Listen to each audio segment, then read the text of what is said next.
evening, ladies and gentlemen.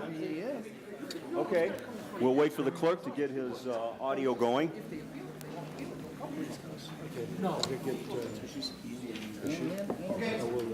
All right, thank you. Good evening, ladies and gentlemen, and welcome to the City of Waukegan City Council meeting for March 21st, 2011. Roll call, please. Alderman Figueroa. Present. Alderman Newsom. Present. Alderman Tempest. Present. Alderman Needham. Present. Alderman Larson. Present. Alderman Rivera. Present. Alderman Cunningham. Present. Alderman Conkin. Present. Alderman Moiseo. Great, we have a quorum. Thank you. We would all rise for the Pledge of Allegiance, followed by a moment of silence.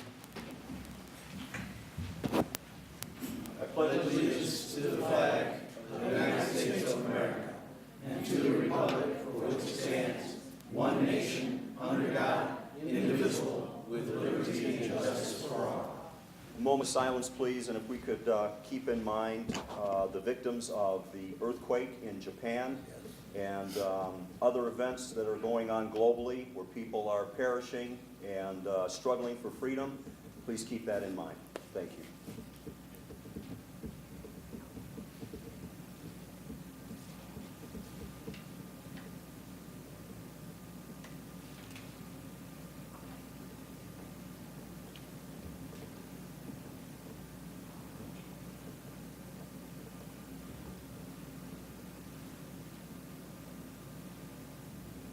Thank you. Be seated, please.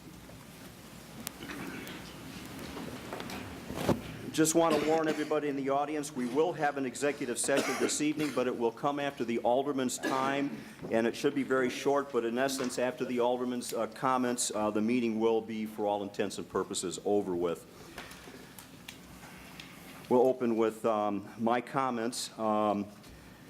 First, I want to thank Dave Motley and all of the volunteers from Main Street and all the other participants that did such a great job last weekend with the Art Walk. It was quite an event, and I hope that they will be able to do something of this magnitude every few months at the very least. The energy levels were great. Everyone was moving from storefront to storefront, enjoying the wide variety of artwork and creativity that was on display. We held the ribbon cutting for Rita Mayfield's office, which is located right on the ravine and has a great view out of the windows to the south. Lakeshore Designs had a hilarious giant-sized version of the game of Operation in their shop that buzzed very loudly every time you tried to remove one of the pieces from the body. Dinosaur Gallery was packed to the point of a lack of oxygen as visitors reviewed the art on the walls there. Dandelion Gallery was up and running with a wide array of art on the wall and promises of more to come. The possibility of creating an artist cooperative gallery there is being worked on, with classes for artists being among the options mentioned. Joplin's had music going, and later in the evening, Greentown hosted a 60s music event overseen by our own mix master David Motley and his crew. It was a taste of what our downtown can be like every week, and it shows that people are willing to come to Waukegan and enjoy themselves. We just have to be inventive and be willing to work together to pull off events such as Art Walk. To the north, Clockwise Theater is still selling out their performances of Special Needs, and the special production of Statesville, in cooperation with our friends at Fist, is a hot ticket as well. It all felt so right and was so much fun. It is the new urban adventure we had talked about 2 years ago as being the hook for attracting new people to our community. Another exciting event is coming in April. As part of the Miles Davis Jazz Festival, organized in Chicago by Roosevelt University, we will have a jazz show featuring Waukegan's own Harrison Bankhead and his incredibly talented group of jazz musicians performing in late April. I'm shooting for an outdoor event on South Genesee with a street closure and hopefully outside dining and libations to attract and entertain a crowd like the one that attended Art Walk. A final date will be announced in the next week, so please stay tuned. We have been working hard on creating the redevelopment corporation that was discussed at Mike Higby's fall of 2010 visit. It will require some changes to be made to the Renaissance Commission and the creation of a new corporation to handle the redevelopment of our downtown and lakefront. There are a number of options to choose from, so this is a project that I anticipate will take at least another 3 to 4 months. We will be visiting communities such as Oswego that have worked successfully with such a system in order to learn what worked and what didn't, and to view projects that were created under such an authority. Another option is to create a special development zone, which is a different type of creature, but will still need a reformed Renaissance Commission and a redevelopment corporation to oversee the efforts as the City of Waukegan moves its master plan and variations thereof forward. There is no doubt we are going to need the state to create enabling legislation to be successful with such an effort, and will need the support of our legislators in getting the bills through committees and out to the House and Senate. We are waiting for word from Tim O'Leary in regards to his efforts on the track relocations, which are so crucial to the South Lakefront development. That is such a complex issue that finding a level of agreement among all the parties involved may never happen, and a strict interpretation of the original master plan in that area may not be feasible. I will continue to report back to you as things evolve and as we attain certain benchmarks in this process. You know, I'd like to ask the city clerk for a moment. We had some issues that came up in regards to changing the parking at the garage, most noticeably for library patrons. Initially, we thought getting rid of the free parking might be a way to go, but that didn't turn out to be the best solution. So what we've done is we have required all people who park at the garage, if they want their tickets stamped by the library, they have to show a library card. And I think in a very short amount of time it's been effective. Wayne, what have our revenue increases been? We went from $0 a day to over $1,300 a day. So it goes to show that there was a great deal of abuse of the parking privileges. I'm not going to point the finger as to who it was, but it was going on. Now we've solved it, so imagine $1,300 a day times 300 or 200 some days a year. That's pretty good revenue coming out of the garage. Now, of course, that money goes back into the parking fund and make sure that it's available for any work that needs to be done in our parking structures. But I think that even though we took a little misstep getting there, it's working out really well for us now. So thanks, Wayne. I appreciate that. Lastly, I'd like to bring up something that's a little bit uncomfortable.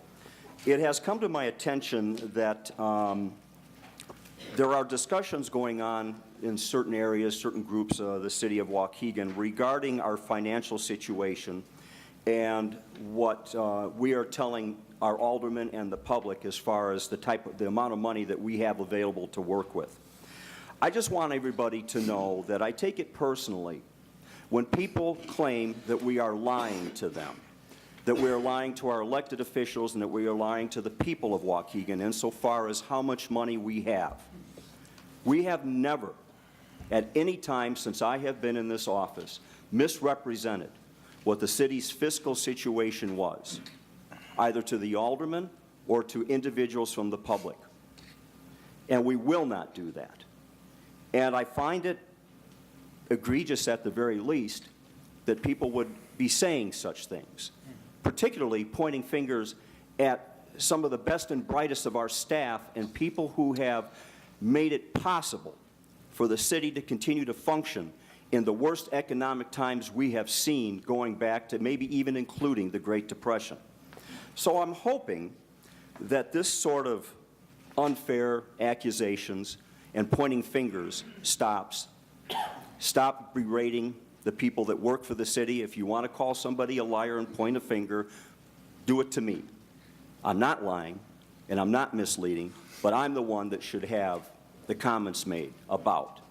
So this is something that I hope that as we go through the budget process over the next couple of months, everybody understands that since I've been in office, we have provided more information, made it easier to understand, and put it on our website and made it easier to access than any other administration before us. And we will continue to do that for the next 2 years. After that, I don't know what will happen. But while I'm mayor, that's what we will do. You will get the truth. Sometimes it's unpleasant. Sometimes it's not what we want to hear. But you will get the truth from us. I promise you that. Thank you. Now we will go to the audience time. First up, I'm not quite sure about the first name, so bear with me if I get it wrong. Edna Ford. Edna, if you could come up to the podium, please, and state your address for us, I would appreciate it.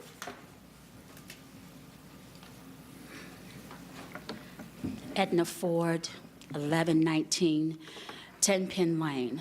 I am Vice President of BAM and National Action Network of Lake County. I have a grave concern regarding the gun ordinance and the lack of attention that I think it deserves. This situation is a state of emergency when we allow businesses to operate in our communities to sell weapons that are stolen. My concern is that we have these types of situations on the streets every day where people will sell stolen guns, and some of them are being used in violent crimes. My concern as a parent also is that I have children and I have grandchildren. And if one of my sons or daughters would happen to be a victim of a violent crime that dealt with a stolen gun, as any parent would, I would be very upset, and even more so to learn that this stolen gun came from a business in our community. I would like to point out that with each and every one of us here, including the council sitting up there, if one of your children were a victim to that, I think that the concern would be a lot greater than what it is. If we can get beyond the politics and operate in the knowing of the community that we live in and its people who put these police officers and our politicians in office, then I would dare to say that the same law that we as taxpayers pay our police officers and the judicial system to uphold the law, and the faith that we once had in being protected by that same law, it just appalls me to know that people can live above the law. And let me get right to the point. When I say people, I mean our police officers, our judicial system, our business owners, that they have that right to live above that law. And just to explain myself further, and I'll keep this short because I know my time is limited.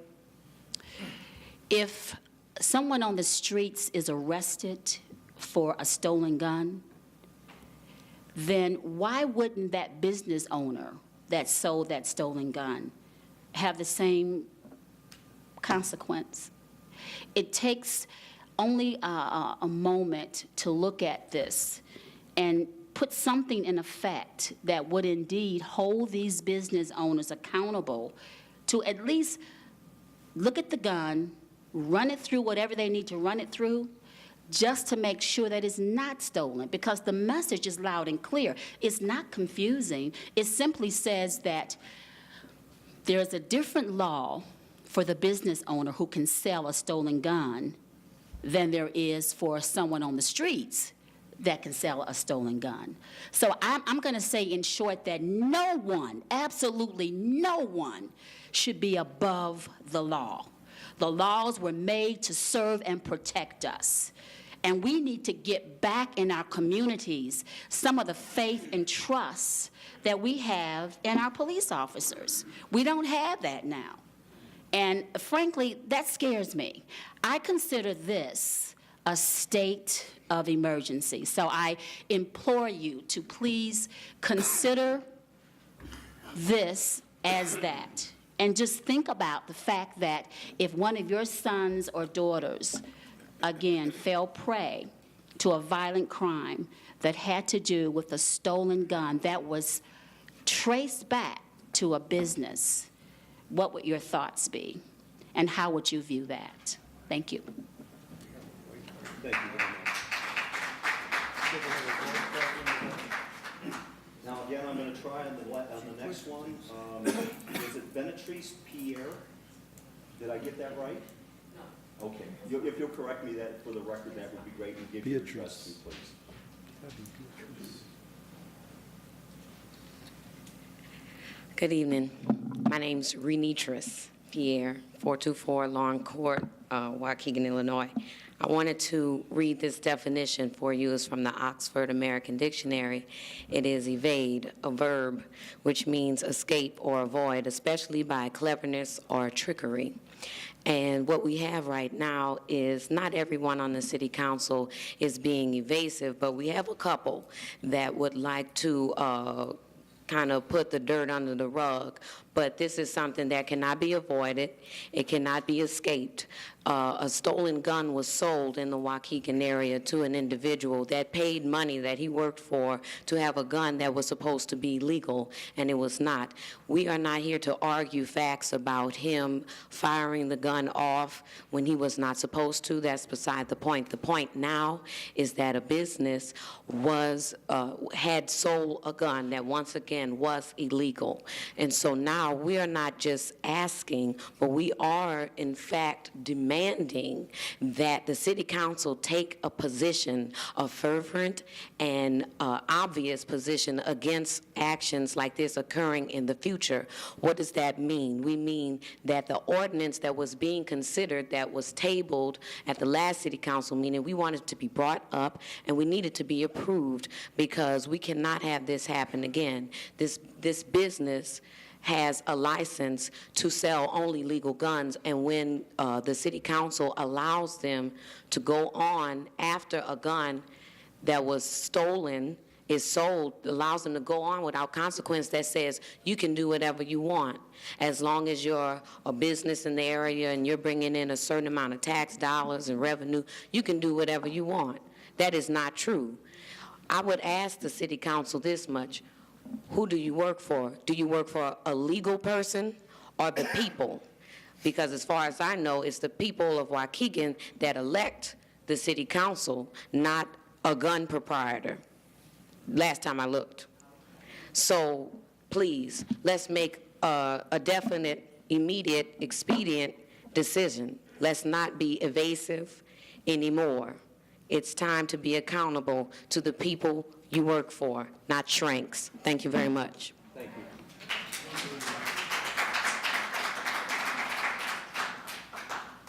Mr. Chris Blanks.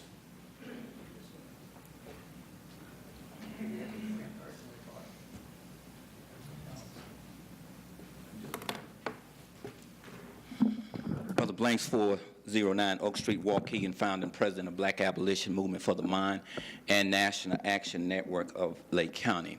Addressing the issue regarding gun ordinance, you know, the last time we was here, one of the aldermen had expressed that he didn't feel that there was any need for such an ordinance. And I have to say I totally disagree with that statement, in that he felt that it was a knee-jerk reaction, that because he felt that this was a one-time incident. Well, I beg to differ on that, because I say that this is a one-time incident that we found out about. That's what happened once. This is my time. I'm sorry. Thank you. This is a one-time incident that we found out about.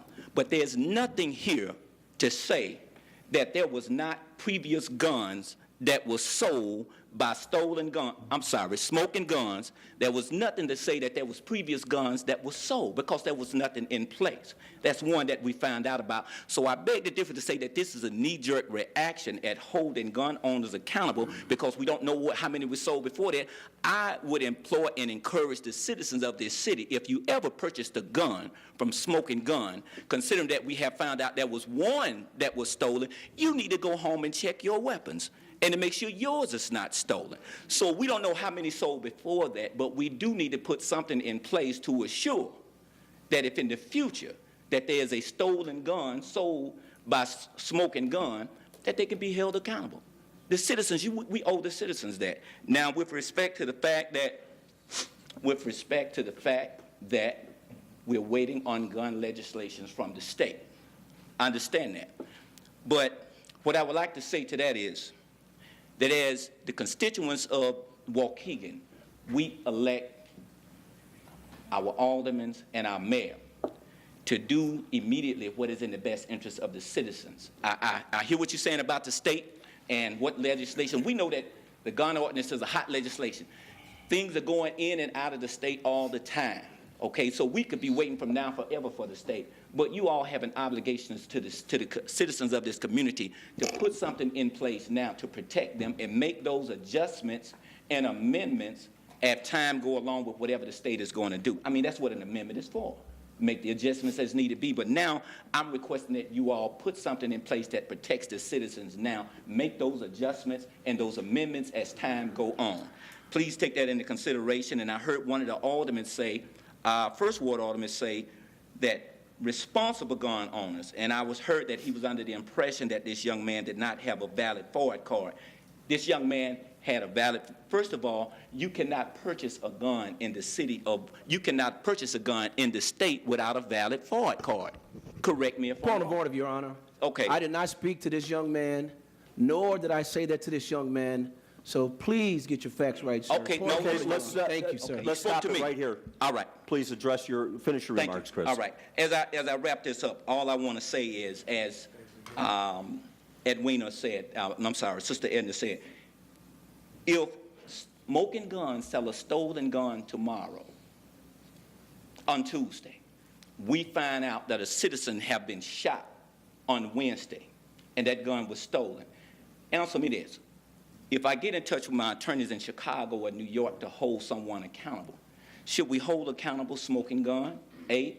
Or B, should we hold accountable the city who issued the license to assure that citizens or I should say, to hold accountable that businesses are being accountable and being safe to the citizen, or see all of the above. But my point is, if they sell a gun and somebody gets shot tomorrow, somebody needs to be held accountable. All we asking is do something at this time to hold businesses like that accountable. Nobody should be above the law. If I own a business, all I'm saying, every person with every business has to be accountable. Accountability and responsibility, that's all we're asking for. That's all. Thank you. Thank you, Mr. Blanks. Next, we have Mary Claire Jakes.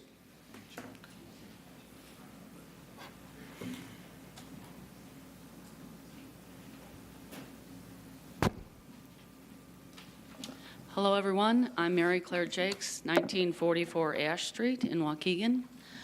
I come to you today in two roles. I come as the board president of Waukegan Main Street and also a board member of the Waukegan Arts Council in its very nascent form. We were very fortunate to partner with the city to put on Art Walk 11, and it was a wonderful event, which I wouldn't say a culmination because that sounds more final, but we've often talked about what's going to make downtown Waukegan click. What's going to get people to come here? How are we going to be different? And we've said, let's make downtown Waukegan an arts destination. Well, on that night, on March 11, it was an arts destination for over 1,000 people. And pretty amazing to see all sorts of folks. And the best thing about it for me was there were all sorts of people I did not know, which is a good thing. Because when you're doing stuff, the same people always come to the same stuff. So it was really great to see so many people. We heard from people came Naperville, north and south side of Chicago, McHenry, Evanston, all over. We are very excited about this event. For those of you that came, thank you. For those of you that couldn't come, I'm sorry you missed a great time.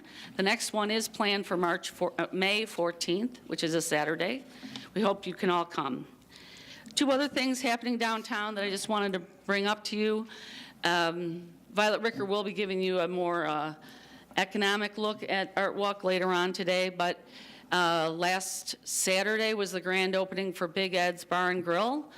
Wonderful new establishment, 30 North Genesee Street. Come and try it. The food's great, very gracious. It's been packed, and that's wonderful. And next weekend is the final weekend for Clockwise Theater's Special Needs, which has been an excellent production. It's $15. Just go to clockwisetheater.org, and it's theater with a TRE. And if you haven't seen it, please come, because I think that group took a risk to come to downtown Waukegan, and it's working for them, but we need to show up and show them that we appreciate the risks they've taken. Thank you. Thank you, Mary Claire. Appreciate that. I had forgotten to mention that we had cut the ribbon for Big Ed's over the weekend. Anybody who'd been downtown in the last week noticed a particular odor, the smell of cooking ribs and barbecue sauce and vibrancy, again, in the air. Now, I was wondering, I have to talk to Big Ed. I'd like to find out if we can create a tube to go from his smoker right into the county building. And we'll pour that smoke into that county building, and everybody there will go absolutely crazy. Their appetites will go out of control, and they'll come pouring out of the county building to eat at Big Ed's and other restaurants in our downtown. So it's another cog in this wheel that we're building to get downtown going. And there's more things coming. So stay tuned, as they say. Same bat time, same bat channel. So good things are happening. Next, I would like to take a motion to accept the minutes of March 7th, 2011, the regular meeting, executive session, and March 1st, 2011, special executive session minutes by Alderman Moiseo, seconded by Alderman Rivera. All in favor? Aye. Opposed? No. Ayes have it. Thank you. He's not on there. He's not on there. Oh, he's on the very bottom. I wonder, he's way down at the bottom. Let me have that.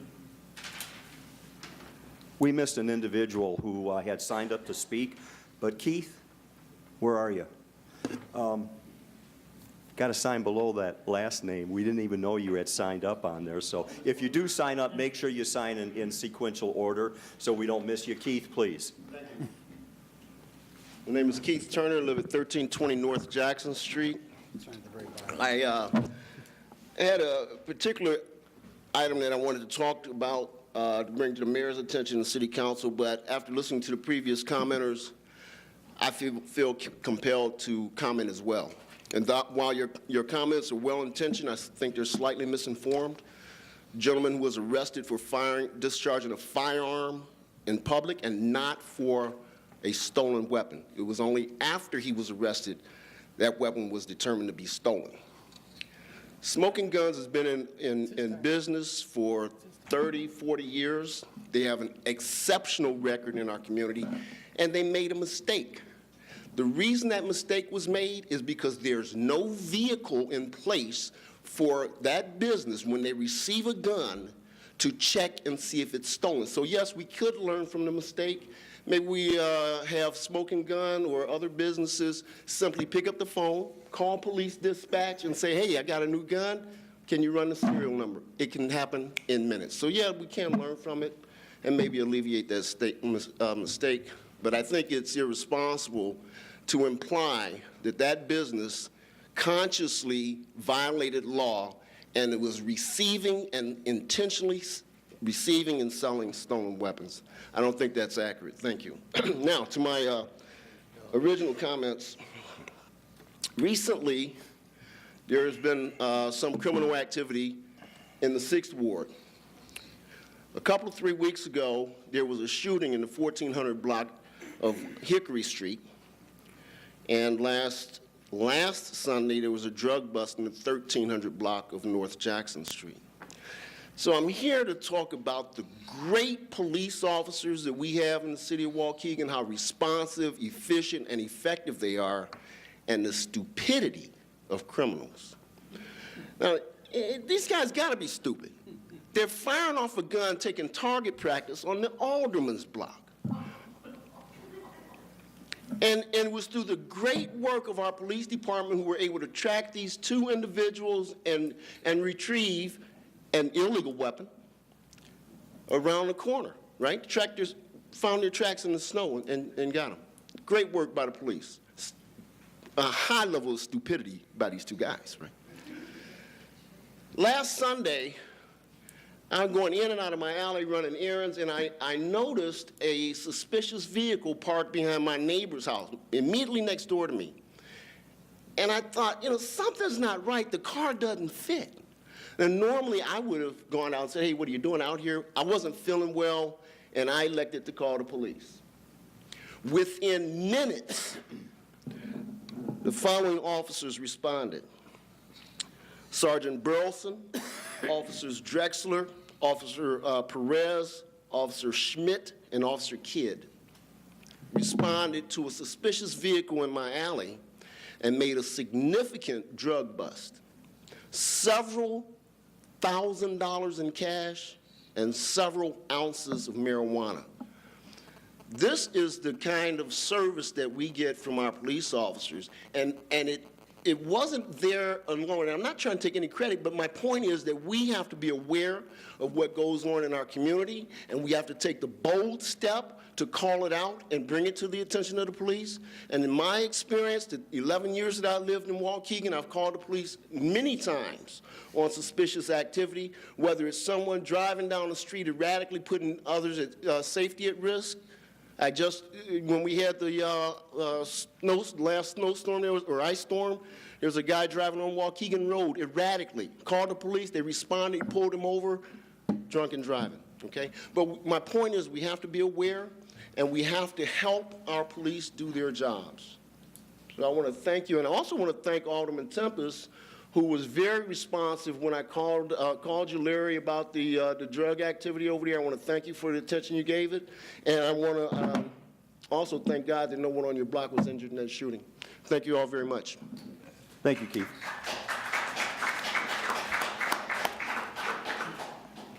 All right. Next, we have resolutions and proclamations, and we've got some did we miss something? No. No, you're okay. fine. We've got some very special people here tonight that are being acknowledged for what they're doing.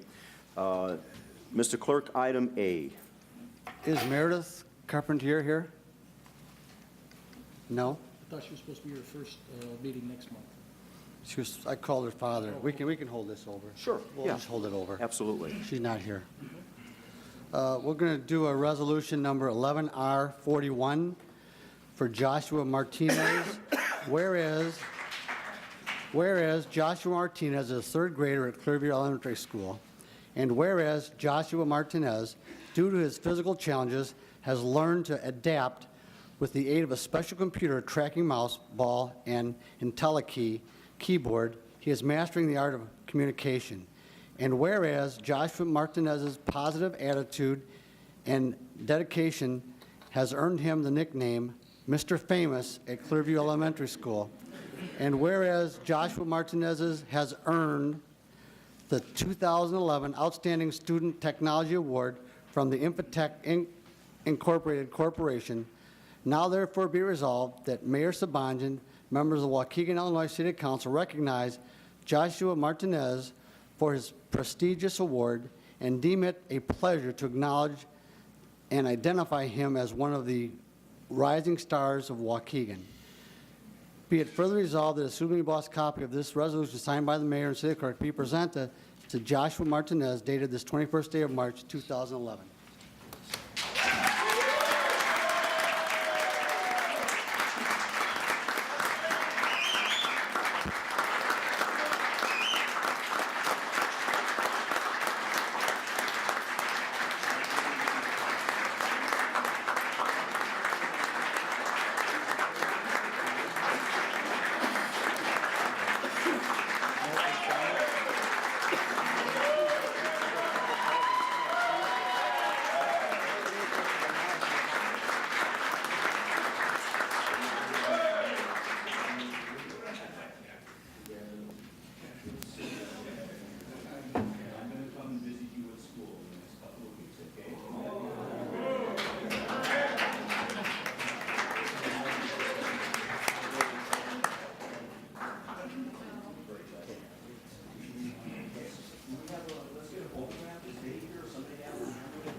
Well, look at Keith on short notice. Oh, here comes Dave. He's got his pocket camera, too.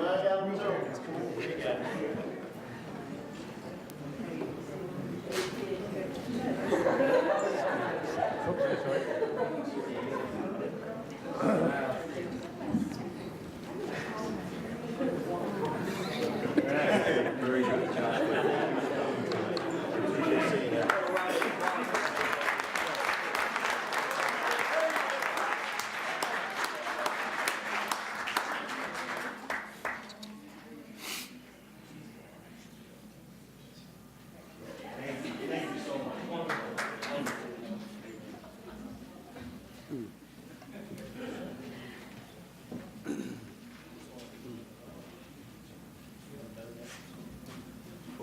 The next thing on the agenda is the honorary naming of Curtis Christian Drive. I wrote a letter to the alderman, and he's going to read the letter, and we'll take the necessary action. Your Honor, I have a letter here from the city clerk, Wayne Motley. Subject is honorary street naming. And the letter is dated March 15, 2011. Curtis Christian was the first African-American to serve as a police officer for the city of Waukegan. Due to his diligence, dedication, and demeanor, he rose through the ranks of the Waukegan Police Department, retiring as a police captain. Those of us who had the privilege of working with Captain Christian will forever remember his commitment to his family, his friends, his community, and the Waukegan Police Department. Curtis Christian was an honest and honorable man who weathered many adversities, knowing that by doing so, he would set the standard of excellence and leave an untarnished legacy for all African American police officers, and might I add, for all police officers following in his footsteps. Curtis Christian was not a complex man. He was a man with an undying love for his family, an unfaltering commitment to his community, and a man who lived his life never noticing the color of another person's skin. Curtis Christian's life and legacy will serve as a shining example to people of all creeds and colors. It is my opinion that Curtis Christian's lifetime of achievement has earned him the right and privilege to have a street named in his honor. Therefore, his family and I respectively request that the street directly north of the Waukegan Police Department, Clayton Street, between Sheridan Road and Sherman Place, be dedicated to his memory by placing the honorary title of Curtis Christian Drive beneath it. And it's respectively Wayne Motley, City Clerk and retired Waukegan Police Sergeant. Your Honor, I so move. We have the motion by Alderman Figueroa, seconded by Alderman Newsom. This would be a voice vote. Roll call. Yeah, voice vote? Okay. All in favor? Aye. I'm not even going to ask opposed because there's no reason By to. law, you have to. But please, we would like to have the family come forward.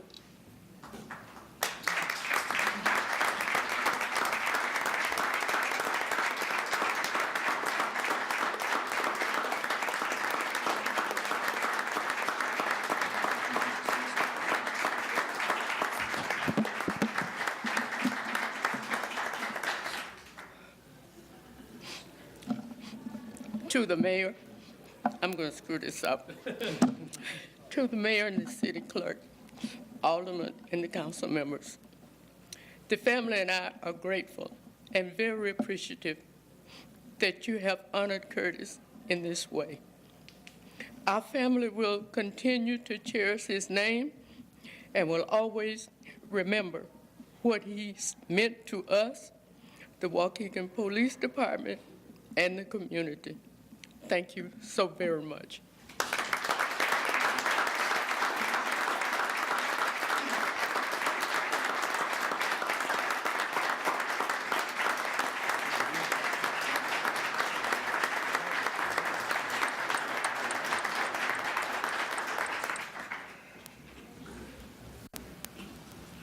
I would just like to say that I knew Curtis from the time I was a little kid. He was brought on during, I believe, when my father was mayor. Yes. And, you know, we went through some times, that's the best way to put it, during those years the 60s, early 70s. And there were times when Curtis Christian willfully and with a great deal of heroism put himself between danger and my family and myself. He sat in front of our home night after night when we had the police strike. He was a good officer. He was a good friend to my father. He was a good friend to me. He was always so kind and so happy when we saw each other, and he reacted as if you were his best friend. Because I think everybody in Waukegan, in a way, was his best friend. And we're honored to be able to do this for him. We will find a time, we'll wait for it to warm up a little bit, if that's all right. Make sure that maybe sometime in early June, we will move forward with an unveiling, and we'll have an event which we will invite you all to, and to be able to get this done officially. But he certainly is deserving of the honor. There is absolutely no doubt about it. Do we have any comments by any of the aldermen? Anything you'd like to offer about Curtis from your past experience or friendship with him? I guess I'll go first, since I was Mr. Christian's alderman. And I remember when I first met him when I was running for election in 2002, there was a gentleman in North Chicago, Dr. Brooks, that sent me to Mr. Christian's and suggested that I speak with him because he knew everything and everybody on the west side. And he would be my contact person. And once I got to meet him, he invited me in, sat down. He was a historian, and he shared many, many, many stories with me, and I enjoyed going over to speak with him. I respected him to the utmost. He was the kindest man, always smiling. When I came over, come to the door, he would say, "Get in here." So I'd come in, sit down, and chat. But he will be truly, truly missed by me. And I know he's going to be missed, or is being missed by many that live on the west side and the city. And I'm honored to have known him, very honored. And I thank you for sharing him with me. Thanks. Your Honor, if I may. Please. Curtis was a Waukeganite in and out. He loved Waukegan. Yeah, I believe he was a track man, too, in his high school days. I remember Mr. Drew, who was a track coach way back then, spoke about what a great track person he was on the field. But what a friendly smile he had. He cared about people. And we're going way back now when Curtis was probably the first black officer in town. And I remember one time, I'm a young guy working at construction, that new black guy got me for speeding. And, you know, they found out later on that new black guy was their best friend. And so he was a wonderful person for race relations. He really was. He cared about everybody, treated everybody equally, on the same footing, and really helped our community in some trying times there. He was a godsend. And yeah, I still think of Curtis. I just smile when I think of his name. And I think most people, when they think of Curtis Christensen, they don't say that son of a gun. They say, oh, and they smile, thinking such good thoughts about Curtis. And as I look out there, I can almost see his face, you know, Curtis, because he was surely loved and well respected. And what a role model for our kids. And I really think that in life is important also. So thank you. Let me make my comments, Mayor. Thank you, Alderman. Alderman Cunningham. Thank you, Your Honor. Captain Curtis, affectionately known as. Captain Curtis was more than just a police officer in Waukegan. You would see Captain Curtis after his duty was over in his green, at the green Suburban, Kyle, notorious green Suburban. It would be everywhere. He would be, laundromats would be down, just walking the block, talking to, but, you know, more important, when you met Captain Curtis, you met a no-nonsense guy. He told you the way it is. And his approach to young people was more important to me than anything. He made you accountable, particularly young men, and he always would put an emphasis on young African-American men holding them accountable, making sure that they do the things that's necessary to be successful. He preached education. He preached education. And as many have said already, Captain Curtis just had that special way. When you met him, you just knew he was going to be your guy. Mentor, a coach, and a friend. And the beauty about all that, it extended to his family. From his son, obviously, to his beautiful wife. And that was just Captain Curtis. You got it. Either you like him or you don't, but he gonna give it to you the way it's supposed to be. And he held the fort when it comes to excellence on the police department. Every officer has a story about Captain Curtis. So I congratulate Wayne Motley for bringing us and doing this. I know the family appreciates that. But I think for those who didn't know him the way some of us do, if you ever want to hear some good stories about Waukegan, particularly the old South Side, you can go over and talk to Captain Curtis. Again, it's nice seeing you, Miss Curtis. Kyle, take care. God bless. Thank you, Alderman. The clerk would like to speak as well. Obviously, Curtis Christian was more than a friend to me. He was my mentor. I loved him like a father. I grew to love his family. Ann and I were very close. Kyle and I would speak frequently. I met his daughter for the first time at his home. Curtis was having some difficulties, and I wrote him a letter. And I wrote him a letter because I loved him. I respected him. I thought he was one of the best men I ever met in my life. I loved him so much, I made sure that every one of my children knew him because I respected him that much. And I remember going to talk to Ann, and Ann said to me, Wayne, he doesn't know people. He knew me. He called me Mopley all the time. And I miss him a lot. Thank you. Thank you, Wayne. Well put, well felt. Thanks, everybody. We appreciate your being here. And while they're just street signs, they will be an enduring monument and reminder about Curtis's impact on the community. So we're looking forward to this. Thank you. Okay, thanks everybody. We appreciate your comments. And again, he was a guy that was very important to many of us. So next we will go on to our committee reports and motions. First up would be the Finance Committee report. Alderman Pat Needham is Chair of Finance. Thank you, Your Honor. The Finance Committee met at 6:45 this evening. We had two new items under new business. Item A, authorization to use bond proceeds to fund the award of a contract for police department equipment, renewal and replacement.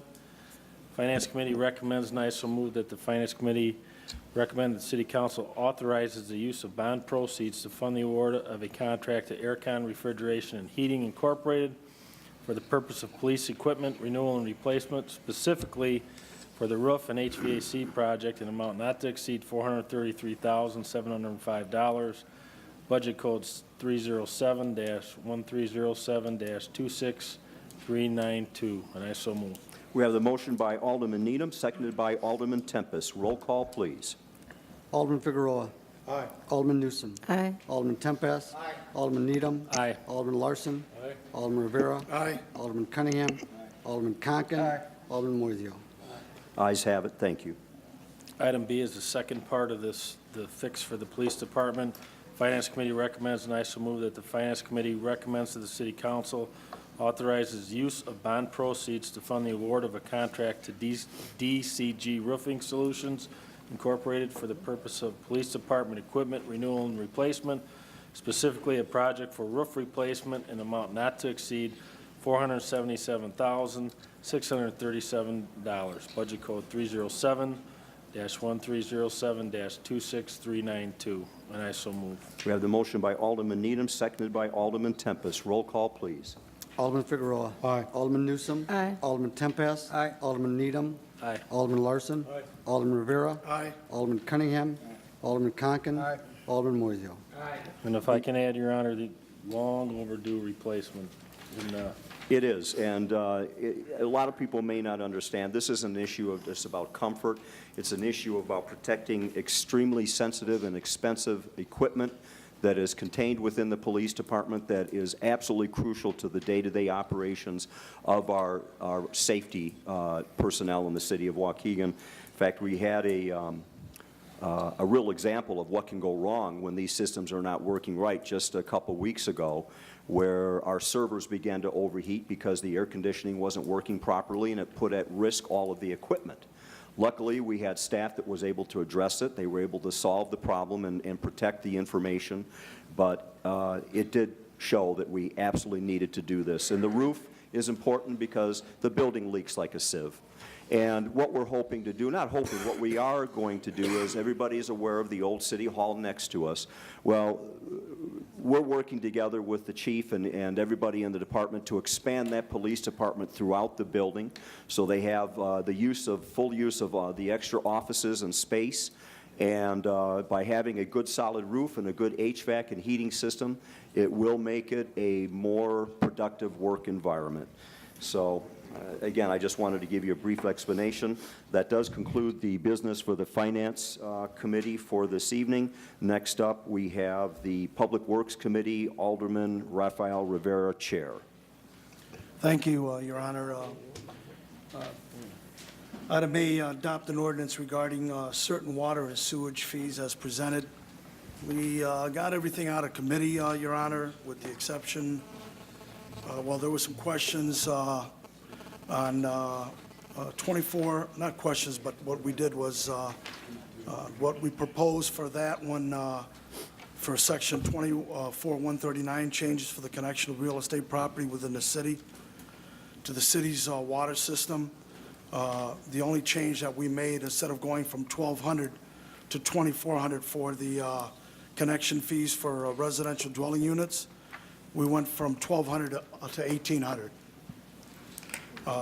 We kept the commercial and industrial buildings the same, from $1,700 to $3,400. We kept that the same. We felt that, just keeping it that way, and we're really not too far off compared to the other communities. We're not too far off with those fees. The other one came out of committee, but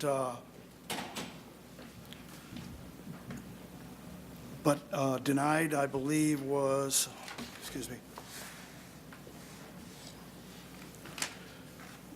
Section 216. Section 216, the rates and charges. One of the concerns of the reason why it came out of that section was denied, to keep it the same because of the fact that they felt that one of the aldermen wanted to wait until the water rates, once we change the water rates. And I believe Alderman Cunningham, you wanted to keep that as that, and also to put some sort of a sunset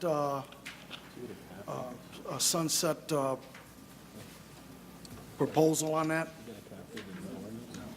I don't know if, and with the sunset proposal, you could put, provision, sunset provision, you could put anything in there. But Alderman Cunningham, would you like to elaborate on that? One of the things that came up, and it was, we're doing this because, we wanted to do this because there wasn't a tax levy passed. This was the goal of making these adjustments per you, Mayor. Okay. Obviously, we're probably going to be looking at some type of tax rate increase the following year. So, but if we pass these ordinances, they're set in stone. The money is, the increases are there. My deal, if the only reason that we're doing this, according to information that we're getting, is to offset the negative dollar amount that we would have received from the tax rate increase, then once the new tax rate, and once we go through this process again, and if it is approved, but if it is approved and we still have an ordinance in place, we don't go back and take that off. So if we're going to approve this, let's put a date on it. If it's approved, then we take it off, and I think this where it was mentioned by one of the corporation councils at the time. If it's approved, then we can put a provision on there that says that it's only approved to that certain date. Right. So that's some of the discussion that I had. We're only doing this to offset the budget from the tax rate. That's the only reason we're doing this. This is what I'm led to believe. Now, if that's something different, then let me know. But I'm led to believe we're doing this because the tax rate we did not approve the tax rate at City Council, which gave us a shortfall, and that shortfall is X dollar amount. So we need to find other ways of generating revenue. This is another way of generating revenue. But if we say yes to this and don't put no time stamp on it, then those revenues are going to continue to go on and go on and go on. And then when we come back with a tax rate increase, if that happens, now we have a tax rate increase plus these increases. Now, I don't think that was the intent. The intent, from my understanding, is we do this to offset. That's the intent. So that's why I said that we need to put a timetable on this so that intent expires when the money to backfill the negative, the actual budget that's needed to operate our city is in place. Now, if something different, then let me know. Thank you, Alderman. We also, talked about, and this also has to do with billing too. I mean, changing from the dollar amounts to the gallon usage. And, we talked about, the average household, the city of Waukegan uses about 10,000 gallons a year. So, or excuse me, not a year, a month. And, well, yeah, quarterly. So, some of the questions were there, are we, that we're not encouraging conservation either, because, the people that, happen to not even use 10,000 gallons, they're going to get charged no matter what, that fee for 10,000 gallons, even if they use 8,000 gallons. Now, people that use over 10,000 gallons, it doesn't matter. They're going to pay the same rate. That's got to be for 10,000 gallons. So that was discussed as well. But that was one of the ones that came out of committee denied, and also well, that's it for the water, sewer and water ordinance. So we have a So I motion. so move. Motion by Alderman Rivera, seconded by Alderman Cunningham, to adopt an ordinance regarding certain water and sewage fees as presented. Roll call, please. I'd like to speak to Yes, this Alderman motion, if I Tempest. may. Sorry, I didn't see you. I have a lot of concerns about this, a lot of concerns. Number one, my water bill the last 3 months was 7,000 gallons. Now you want to tell me your minimum bill will be 10,000 gallons. The federal government told us that we built our water rate years ago. Idea that the first 10,000, we're going to keep the rate a little lower. And then after you use 10,000, the rate would go up somewhat. Okay? Now I'm conservative. I got some old people, one person in the house, they won't use 10,000, they won't use 7.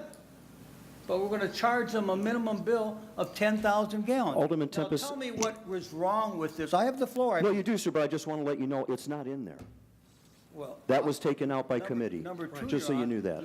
Yeah. well, if I may continue, Please because do. I Yes, sir. do not have an ordinance in front of me to vote on. If you're supposed to vote on an ordinance, we ought to be able to sit and read it and not just describe it here. I don't have one in it. It went to committee, it is sitting here, the ordinance is here, and our corporation council and our ladies out there haven't got an ordinance here in front of me to look at. But we're telling them, Section 8, come on, what are we doing? We better take a look at this very carefully. Number one, I can understand transportation costs. Yes, Mayor, we need more money. Transportation costs to get the water to our homes. I could see that. ComEd does it that way. Another charge, meter, that fee for the meters that we put on, so everybody would never have to pay. Meter fee should be on your bill. Transportation, improvement of water lines, put that on the bill. Maybe you want to go to one water rate for everything instead of the tiers as we have it. You ought to put this all together, and then you should also consider, and I've said this for years, consider we now have a quarterly bill, which means you get a deadbeat, someone ain't paying their bills, goes a month beyond, now we're, what, 4 months without a water bill paid before we get it turned off? We ought to be billing a minimum of every 2 months. The light company used to always bill every 2 months. As your light bill went up, how often you get your bill now? You get it every month. Why? Making it affordable. We could give newsletters in this. We're trying to rush, and I can understand it, but you're not doing it right. You're not taking the whole thing. I came to those committee meetings to listen. I'm not on the committee, but I'm very concerned because I used to be in charge of this, and we put rate increases 10, 15, 5, 5, and 5, 10, 5, 5, and 5. We raised the rates each year a little bit. If we haven't done that for a few years, who do I blame? What does it cost us technically to produce water? Do we know? I think I should have a good idea. Finance or the water department ought to know. But to say pass this ordinance tonight, I have to vote no, but it's not the right thing to do. It's not the right thing to do to vote no. It's not the right thing for you people to vote on ordinance you don't have a copy in front of you. Do you really know what you're voting on? Anybody here really know what they're voting on? I don't believe so. I don't believe so. When you vote on an ordinance, you ought to have it sit before the public and sit here so you can look at it and know what you're voting on. And I don't think we did that. And I think we need to sit down, the committee chairman needs to sit down and work this out. Yes, we're going to have to raise it. Yes. And I take my hand out to you for my, shake your hand for. Oh, it gets very confusing. So much. It's not easy. I Yeah. know what you're trying to do, Alderman, but I'm not prepared to vote on. I think it's illegal to vote on something you don't have in front of you to vote on. How can you vote on? Where's the ordinance? Mr. Clerk, do you have the ordinance to show me? No, sir, I wasn't given a copy of the amended Thank you very ordinance. much. I'd like to hold the matter over. We have a request to hold it over. That's all we need, so the item A is being held over per the request of Alderman Tempest. You don't have an ordinance for B or C. Very well. But, Your Honor, we did, no, Yeah, okay. in all fairness to Public Works Department and public, we did have an ordinance, but those ordinances have been changed. We don't have the final ordinance. I agree with Alderman Tempest, we don't have the final ordinance, but we all were given copies of the ordinance. I just want the public to know that, you know, I've been going through those ordinances too, but we don't have the final ordinance, and I agree with you, until we get that final ordinance, we should hold this matter over. Alderman Moiseo. This ordinance, if I'm not mistaken, I'm on this committee, and I think it contains 13 issues, which become very confusing to decide inside the city, outside the city. It becomes very confusing.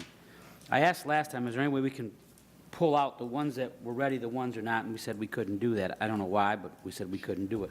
I think to lump all this into one ordinance, we get what we got now. A little bit of confusion, because we don't really know what, like I said, there's 13 things in, is it 13 or 15, Alderman Rivera? I can't even know the number now. I've looked over it, I've read it, but I think There's at least 15. And we've had sections to we've this had 3 committee meetings on it. We've gotten a lot of things hashed out, but not, you know, I wish there was a way we could do it section by section, but if we can't, we can't. those are my comments on that. The other thing I want people to understand is that I asked a question, we were discussing about turning off water, and then you go to a vacant home and somebody wants to turn it on for whatever reason. And I think this is a small point, but it's a pertinent point for the public to know. Water is a utility, and the taxpayers are the owner of that utility. If you go to ComEd and want them to turn on electricity in a vacant house because you're a realtor or you own it and you want to rehab it, it's $1,500 plus usage. You ask North Shore Gas to turn it on, it's $750. You ask the city, it's $100.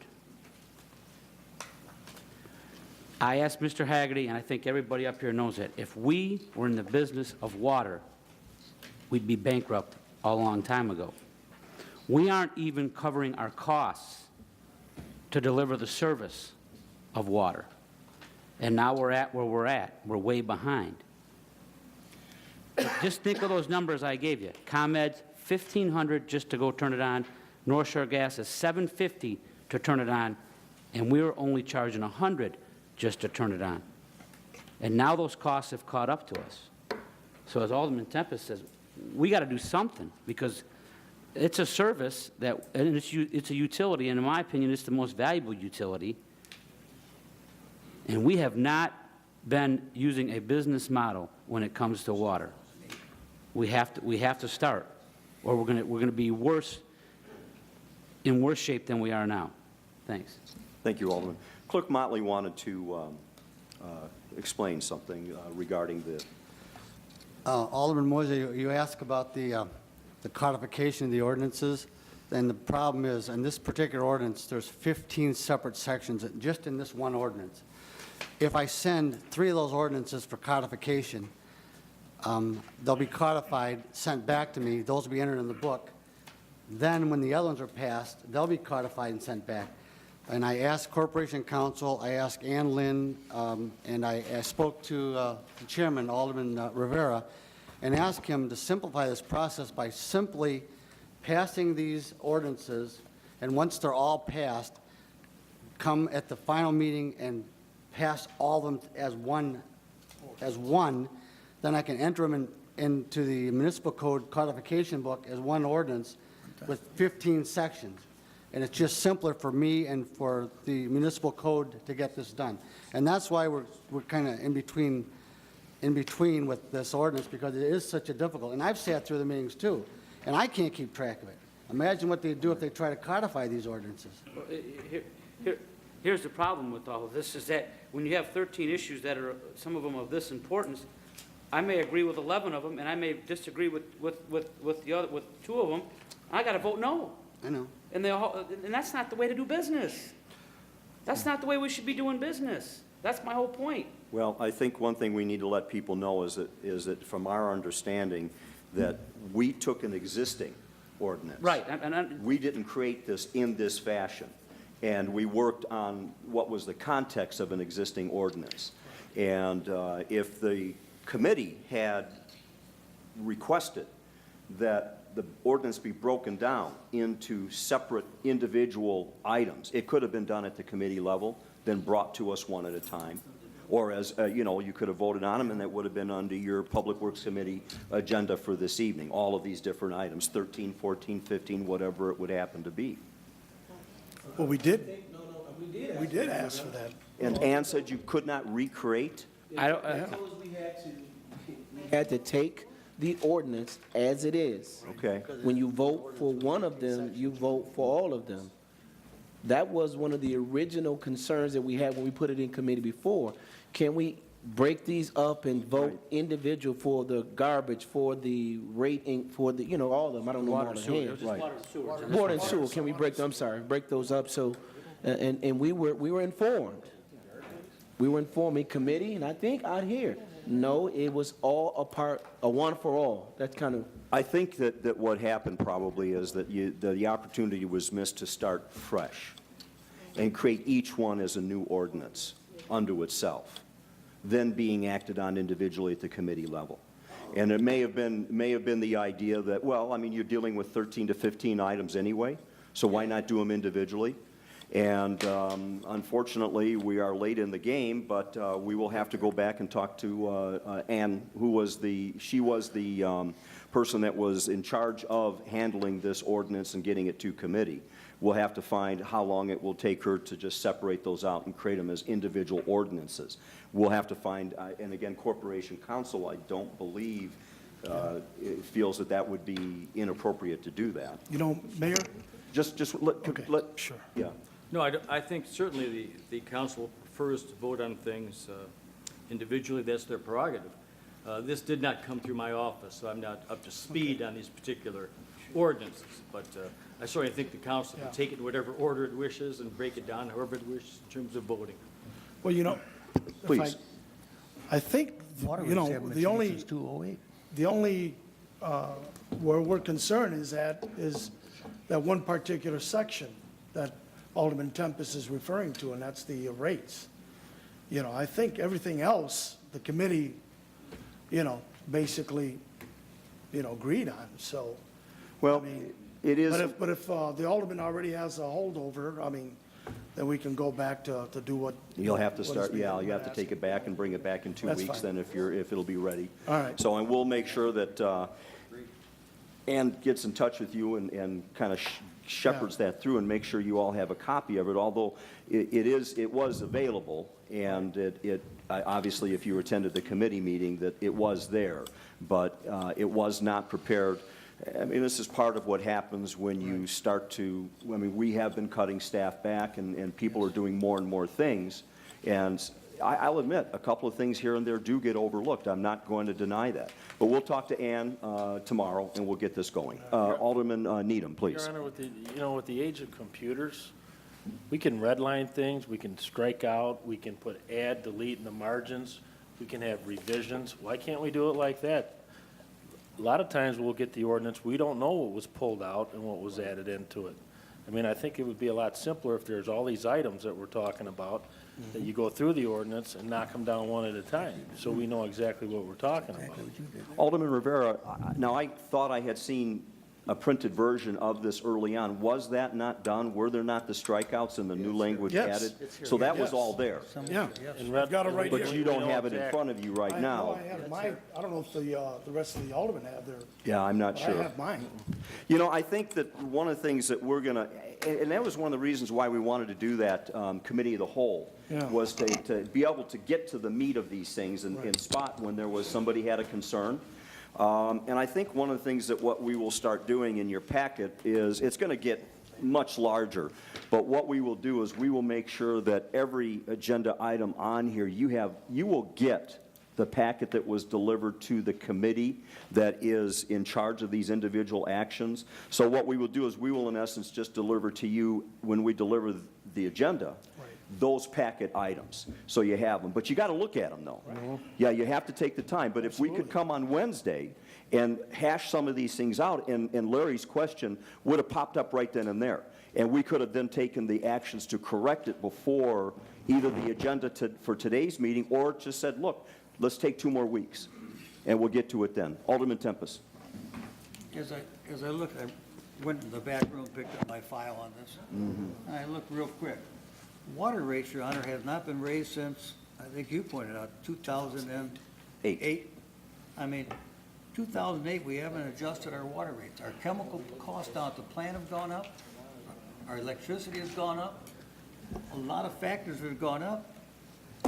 And we as a business have not looked at what it's costing us. And we got complacent somewhere along the way. We need to look at everything every year, but when we start raising things double all at once, it's too much of a shock. It is. I remember we raised vehicle stickers once from 10 to 20. Everybody was ready to shoot everybody. They would have raised it $1 a year.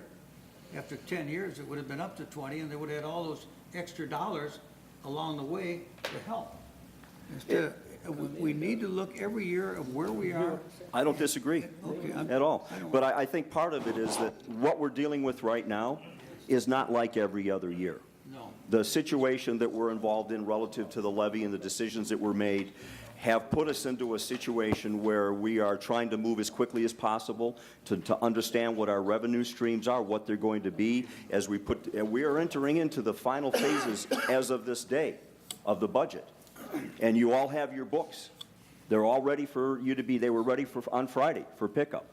So you will see that we are still in some of the areas not sure what the revenue streams are going to be. And some of the things that we did put in there, such as the using a cell phone in a car, the nuisance properties and things like that, they are by design self-diminishing revenue sources, because as people change their behavior, the fines go down. And it is not really good planning practice to rely on fines and penalties that should actually reduce as an integral part of your budget. You're absolutely right. The levy was it. We knew what the numbers could be. They were straightforward. We could have done our math based on that. Now there's gray area that is making it difficult for us to finalize what we need to do. We'll get it done, but you can see the strain that it has placed on the organization, I guess is the best way to put it. But people are working extremely hard. Finance is putting in a lot of extra hours. They're doing things over the weekend, and they're trying to give you the best product possible. So that one, so we have item A, which is being held over. If, with your permission, then we will go on, please. Sure. Alderman.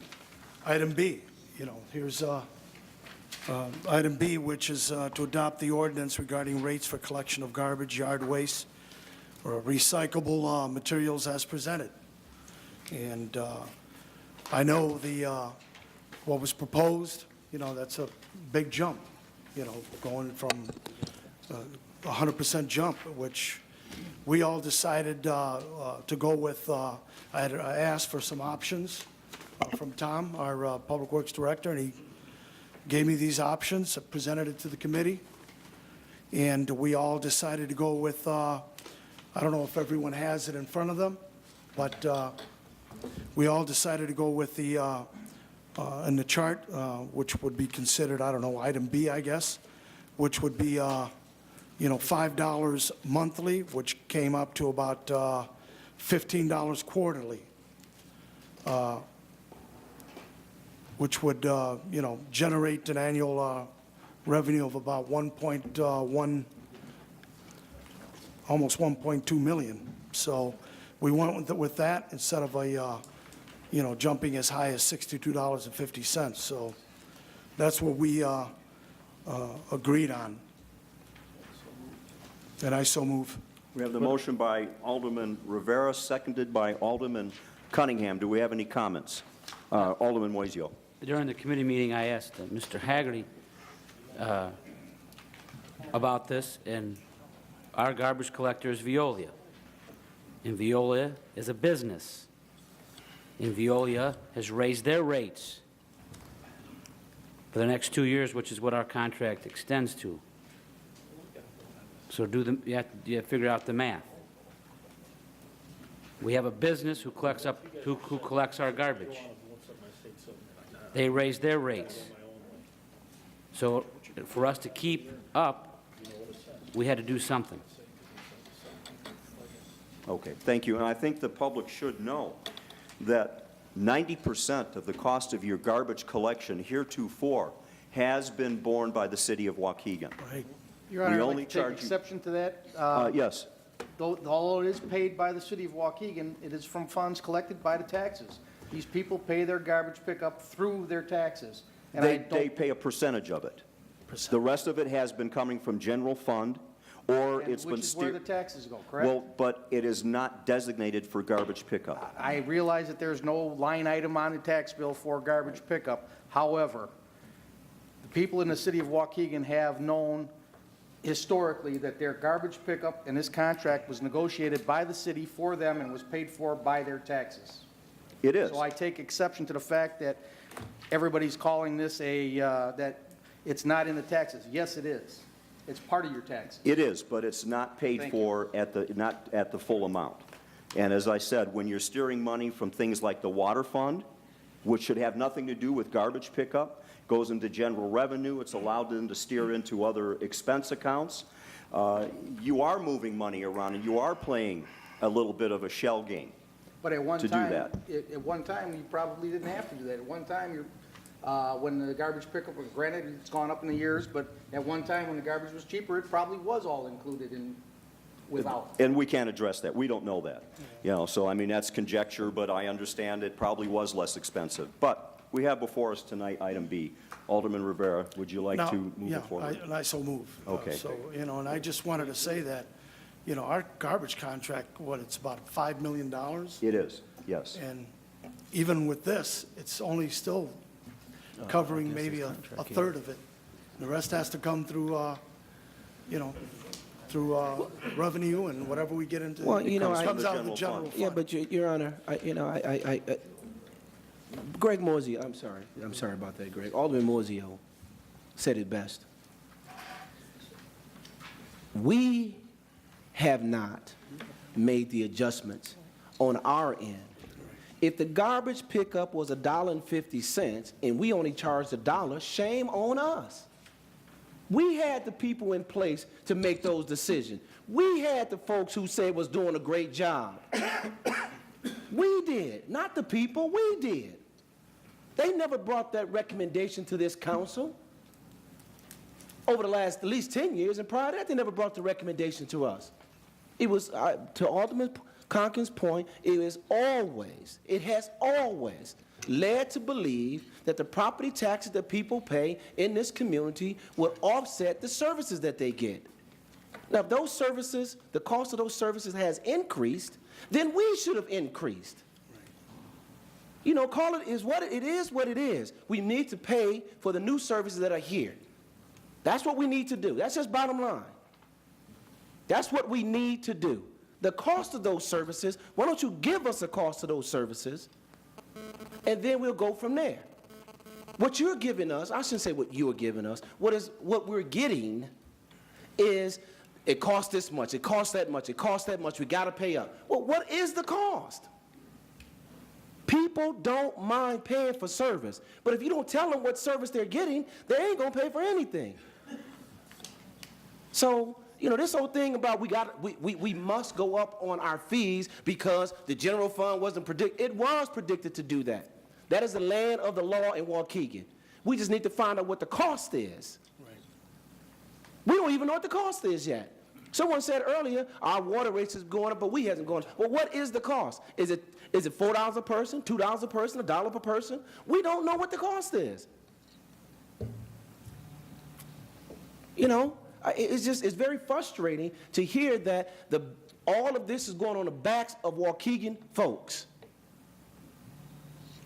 And some of these services that are being given, I don't see none of them jobs coming to Waukegan folks.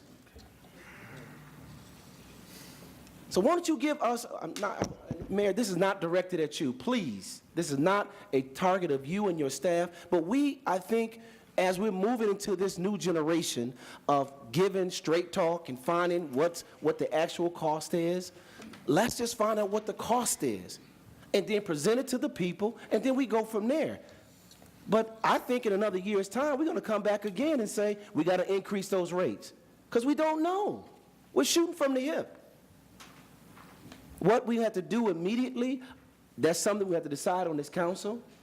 What that immediate is it 10 million? Sound like it's going to be 10 million. I know we got these, Tina, today, in Your Honor, but there's some things we have to do immediately to offset those costs. But I want to look at 5, 10, 15, 20 years from now, and then put something in place where our fees and our services, our fees gradually go up with the cost of service. But our folks, this Waukegan city is used to, is very accustomed to. They have digested this to not paying these costs. That's what they are. So I'm hoping, you know, after all this is said and done, Tina, we're going to have to find a gradual process where we can go up with these fees. That's just the bottom line, Your Honor. And it's a difficult job, sir. It is a difficult job, and I'm working with you to get past it. I think we all are. But it's just very difficult to digest some of the stuff that's coming out. I don't think it's rhetoric. I just think it's just some things that need to be said, and some of it's fact.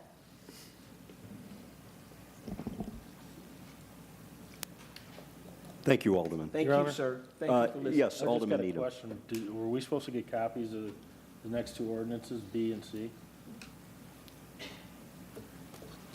Should have been, it should have been, everyone should have had copies, so, Yeah. We don't have a copy of the proposed $5 per month, Or whatever the. adopt an ordinance? Where's it?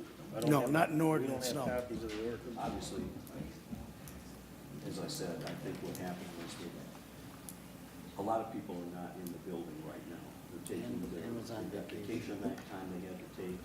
We No, lost a I'm few just saying, lives. should we put this, does this go with item A too? No. No.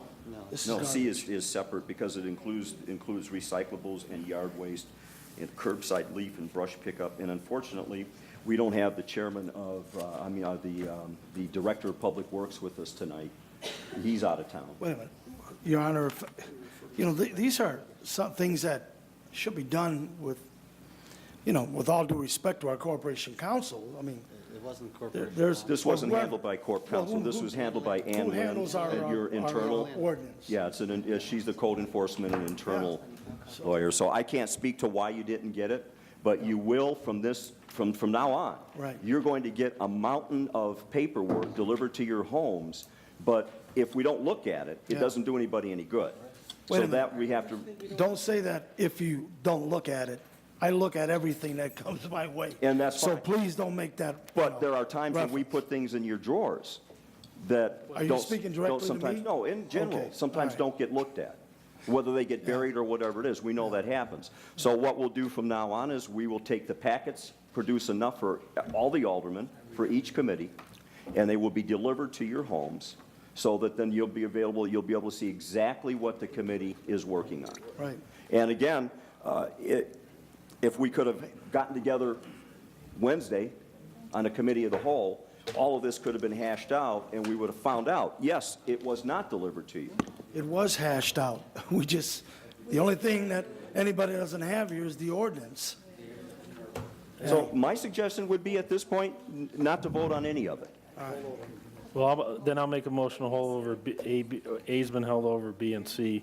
B and C. And we'll move on, we'll get our stuff done, we won't play the blame game, we'll get copies of the ordinances, we'll educate, and then we'll vote on them at the next meeting. That's fine. I have no problem with that. Alderman Needham has exercised his privilege to request that items B and C be held over.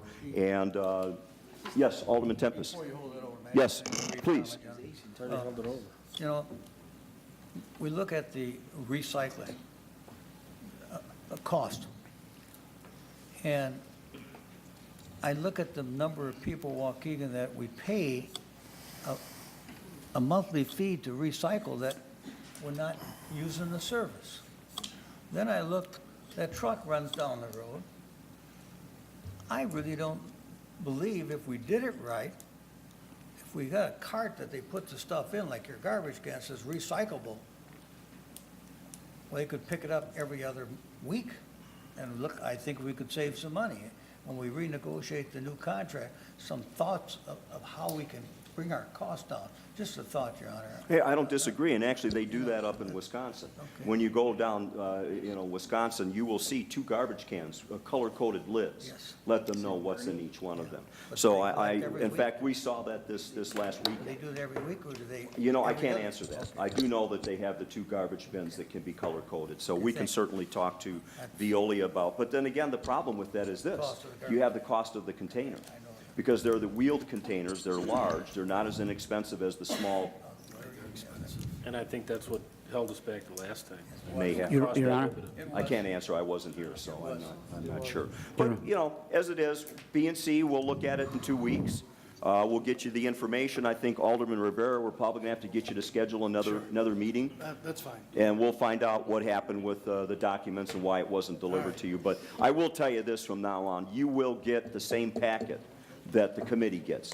Then it would be really up to you in the end to hopefully come to the committee to be able to watch and see what is done to the items on the agenda. I think that the other issue that seems to have popped up was, though, that as it came out of committee, it was altered. And that altered version wasn't provided to everybody. And so we need to do that. I'd like to make sure, it's a lot of paperwork, and maybe those of you that would prefer to have it electronically, we can do that. Yes. Those that want it delivered in hard copy, we can give it in hard copy. So you'll have to let us know as we go through this over the next couple of weeks what your individual preferences are. Okay? We still have item D? Yes. Okay. Item D, award the bid for the roof replacement to the low-qualified bidder of DCG Roofing Solutions of Des Plaines, Illinois, for an amount not to exceed $477,647 as presented. I believe this is already voted on and taken care of in finance. All right. There are two different issues. Your Do we Honor. need to vote on this One wants again? to authorize the use of the bonds, the other one. Out of the fund. Okay. All right. Okay. And I Sorry to interrupt. We That's have a all right. motion by Alderman Rivera, seconded by Alderman Cunningham. Roll call, please. Alderman Figueroa. Alderman Newsom. Aye. Alderman Tempest. Aye. Alderman Needham. Aye. Alderman Larson. Aye. Alderman Rivera. Aye. Alderman Cunningham. Aye. Alderman Conken. Aye. Alderman Moiseo. Aye. Ayes have it. Thank you. Item E, award the bid for the HVAC upgrades to the low-qualified bidder of Aircon Refrigeration and Heating Incorporated for an amount not to exceed $433,705 as presented. And I so move. We have the motion by Alderman Rivera, seconded by Alderman Cunningham. Roll call, please. Alderman Figueroa. Alderman Newsom. Aye. Alderman Tempest. Aye. Alderman Needham. Aye. Alderman Larson. Aye. Alderman Rivera. Aye. Alderman Cunningham. Aye. Alderman Conken. Aye. Alderman Moiseo. Ayes have it. Thank you. Could I ask in advance, who has seen item F? Who has seen this? I don't. Aye, yeah. Was that in the? That's salt. Right, but I just want to make sure before we go, whether if this should be held over due to the fact that maybe enough of you have not received a copy of what this contract is going to be and what the amounts are, and that maybe we should just hold it over for 2 weeks, or? It's Public Works. Yeah, but again, I want to make sure that everybody understands what's before us, and if there's some confusion or discomfort with it, then we just hold it over for 2 The weeks. state central management contract. Was there a dollar amount attached to it? No, state bid. Yeah, it's a state bid.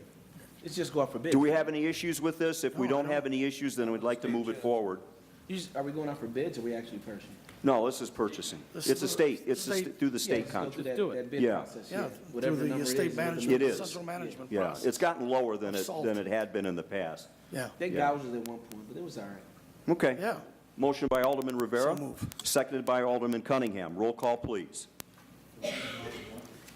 Alderman Figueroa. I don't know. We don't know. Whatever the bid comes back from the state. Whatever the bid, yeah.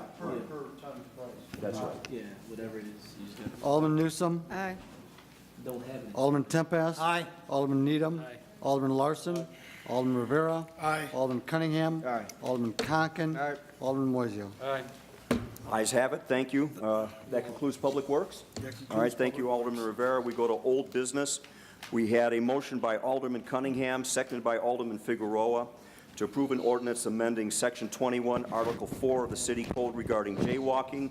Alderman Cunningham requested that that be held over. Alderman Cunningham, were your issues rectified? No, that was, The jaywalk.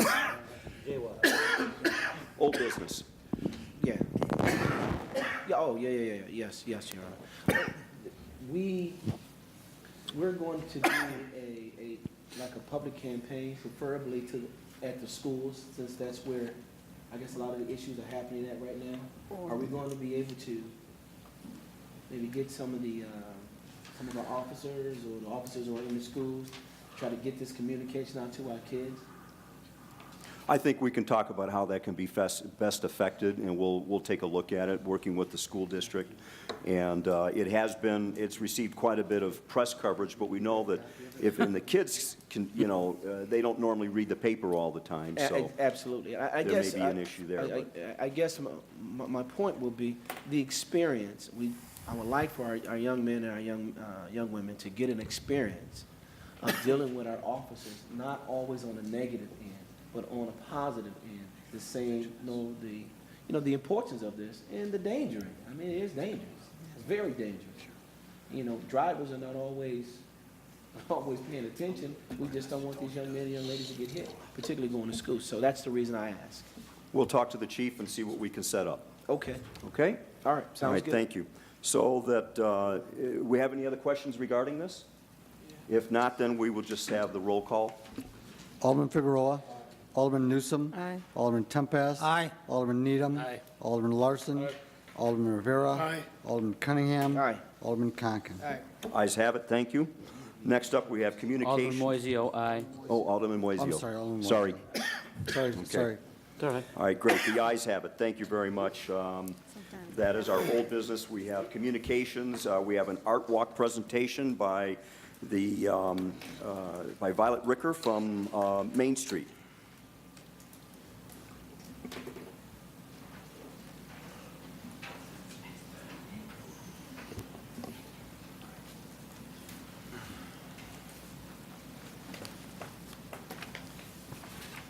Good evening, City Council members. I'd first like to thank the mayor for his comments at the beginning of this and for being there to do the ribbon cuttings and welcome 2 new businesses to downtown Waukegan, and thank you to all of the aldermen who were able to attend.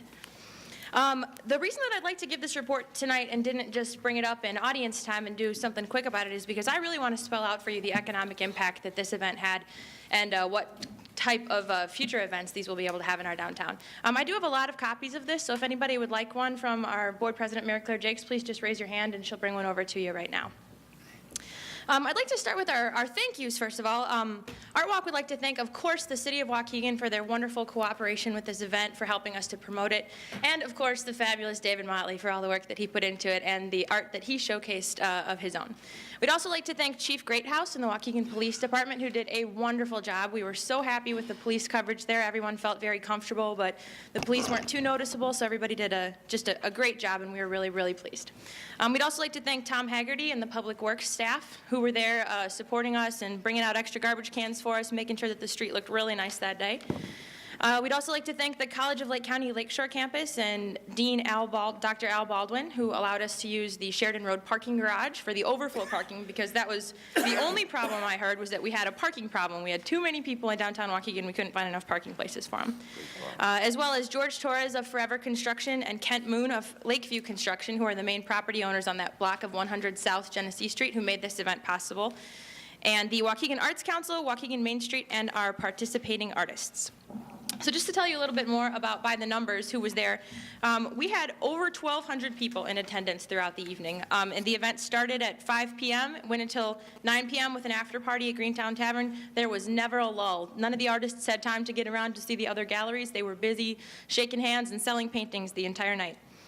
We collected over 300 email addresses to keep people posted on events downtown, new visitors to our downtown who hadn't been there before, who were just raving about it and were really excited. We know that at least there were people from Naperville, Huntley, McHenry, Libertyville, Lake Forest, and Gurnee, but I'm sure there were many other cities that we weren't able to record. And to go through the galleries who participated, it was the grand opening for State Representative Rita Mayfield's office, and we had several featured artists in there who sold several $100s of their own work. Second grader from Cook Magnet School, Henry Montalvo, actually was showcasing one of his winning paintings, award-winning paintings, through the Scholastic program. And he actually got a VIP commission that evening, so that second grader is working on a painting for money now. They saw more people in their office for that grand opening than they had seen in their previous office on Washington Street all year long. And we had an excellent opportunity to promote the Art Space project, which is happening and is attached. There's some information in the back of the brochure on the back of this packet, or you can visit artspacewaukegan.org for more info on that. Next was Lake Surf Design, which is a new business that will be opening within the next couple of months on that same block. There were several artists in there who sold paintings, t-shirts, and wooden craft work. And that was an excellent way to showcase a newly remodeled space that Kent and Lakeview Construction had been working on, and just gave the artists a huge amount of flexibility to be able to be in there, start developing the space. All of the artists have pitched in to work on these spaces with the property owners and really make this possible, to get them in there as incubator zones before some of these businesses are up and running and can pay rent regularly. So they're doing in-kind donations of labor at the moment. Dandelion Gallery, of course, was one of our rock stars of the evening in a former retail shop when we went in there just about a month ago. And that's the other thing to keep in mind, is that all of this was done in under 30 days. When we walked into the space after George Torres had said, hey, sure, go ahead and try this, some of the walls were red, some were yellow, some were purple. The floor was in bad shape. So through incredible cleanup work and investment on the part of the artists, they actually invested over $1,750 of their own money into this building to get it up and running, and they had a lot of friends in there. They had people in there helping out paint. Fortunately, they were able to recoup a lot of that cost by selling $1,850 worth of paintings, which is just phenomenal. I know some of the aldermen here ended up with paintings, so thank you to those of you who were purchasing work. There was tremendous outreach to the surrounding communities. This wasn't just something where we were inviting the same group of people, as Mary Claire said. We really, really worked hard to get the word out to a lot of people in the suburbs here to make Waukegan a destination for new customers. The professionalism of the gallery at Dandelion was noted by many art gallery staff from other cities. I personally talked to a curator from an Evanston gallery who was just blown away and couldn't believe that this was happening in Waukegan. The New Frontier Gallery was a different kind of art experience if anybody had a chance to get in there. That was the corner space. We had great music and fun stuff going on in there and some performance art. It was a very interactive gallery, and the curators there told me that they were able to recruit several new artists, which is just wonderful. Jeff Creeth there explained a model that I would say is true of art and neighborhoods. He said, if you don't like what you see, you can do something else yourself. And he really encouraged anyone who was saying, why did you do it this way? Why didn't you do it that way? To participate in the next one and to come back and talk with us further. Dinosaur Studio was also their grand opening, and I'm sure you all remember the many times that Mark Hoffman was before you working on rezoning for the tattoo studio, but he was just thrilled. He had a fantastic crowd, people from all over the state coming to visit him, his former classmates, his family members, and a lot of new clients who've been coming back in. Since that event, he said that they've been just getting phone calls, referrals, walk-ins, and just really wonderful success with that. They sold a number of paintings, and I think it's helping to change the perception of what a tattoo studio is in Waukegan, so we're really contributing to that. I'd also like to note the impact on that the surrounding businesses experienced because of Art Walk. Greentown Tavern, even before the event started, there were people coming down and showing up and getting started. They were busy at noon that Friday, and they banked pretty much. They did really well all day long, so we're very happy for them. I was told by Greentown staff that that it was the best day that they had had since Scoop Unplugged last year, which is just fantastic. They had so many people down there. They did really well. It certainly helped their bottom line for the month, and we were really happy for them. Joplin's Java and Family Piano Company. The concert featuring Ken Hall resulted in $400 worth of donations to the Cool Food Pantry, which is just great. That was Brendan Alviani's idea, a great one. Friday during the day, they had higher sales than normal. And evening sales just during Art Walk, just between 5 p.m. and 9 p.m., was double their best day ever. Brendan said they literally could not have been busier because all of their staff were there making coffee the entire time. They didn't have a minute to relax, which is great. And they said that both Greentown and Joplin's have noted that they've seen increased sales after. And that's the thing that I want you to be able to understand, too, is this wasn't just a one-night event. Yes, all the businesses did great that night. But it does such a service to bring people in the door, to get them into that place they've never been into, to show them how to get back to Joplin's, even though you can't see it from the storefront. And so people now know where their coffee shop is. People know that they can get into Greentown. They've come there. They'll bring a friend back next time. And I've heard that from people already, too, which is great. They handed out over 400-plus concert flyers and have already received new inquiries about lessons and concerts, so it's had an impact on their longer business. And other area restaurants, downtown restaurants like Taqueria Guerrero, Jerry's Tacos, and Fong's Kitchen, and even restaurants downtown. I talked to some people from Louis who had customers in there asking about Art Walk, and we're going to be down there later. And there's some quotes in here you can read through if you'd like about what people have said about Art Walk, but I do want to share with you a couple, that, especially from Kent Moon and George Torres, who both just said that this was good for business. There's no way around it. It wasn't just an art show. It was good for business. It helped them showcase their properties. They had artists doing work in these properties with them in cooperation with a vision to do this. So we're very excited to continue working with this art-centered economic development model and to continue this up the street and show some of our other property owners what can happen in their same spaces if they afford us this same level of cooperation and flexibility. Just a couple other things to note. is that the Latino Film Festival will be April 8th through 10th. That's going to be up at the Genesee Theater. That's a very exciting one. So that's your art event for April. And then we'll be doing another Art Walk May 14th. And you can check out artwalk.wauk.com for more info. And just to close, I certainly would be happy to take any questions if anybody has any. But just to close, I'd ask you to consider the impact that this has had on the economy and how hard we at Waukegan Main Street have worked, of course, in cooperation with the city, but to consider what Waukegan Main Street does as you're considering the budget for next year. And if you're able to continue funding Waukegan Main Street, we'll be able to continue doing events like this that will show significant economic returns in downtown. Thank you, Violet. Thanks. Very good. Any questions or comments? Okay, I just want to, one thing that I did forget to talk about during my mayor's comments is that we are once again hosting the Chicago Latino Film Festival in Waukegan at the Genesee Theater. It was very successful last year, and that is being held April 8th through the 10th. And we have 3 real good films. We have a director coming for the last film, and that is Friday at 7 p.m., Saturday at 7 p.m., and Sunday at 4. So hopefully people will, the word will get out, and we'll have some people come and attend the movies. Like I said, last year they were wonderful. They were great pieces of art, and it was really interesting to meet the director and listen to him talk about his work. So I hope we'll be able to attend. So we'll get that on our website, and I believe press releases are going out, and we have a great deal of involvement. Yes, Alderman Conken. Yes, Mayor, since you were there last year, could you tell us, are these films in foreign language and subtitled? They can, yes, they can be. Or most, or probably? I believe that they are, most of them, Okay, subtitled. thank you very much. I Yep. think that's another good point of information to get out there. So. Sure, absolutely. Great, thank you. Okay, well, let's move on to item 11, ordinances and resolutions.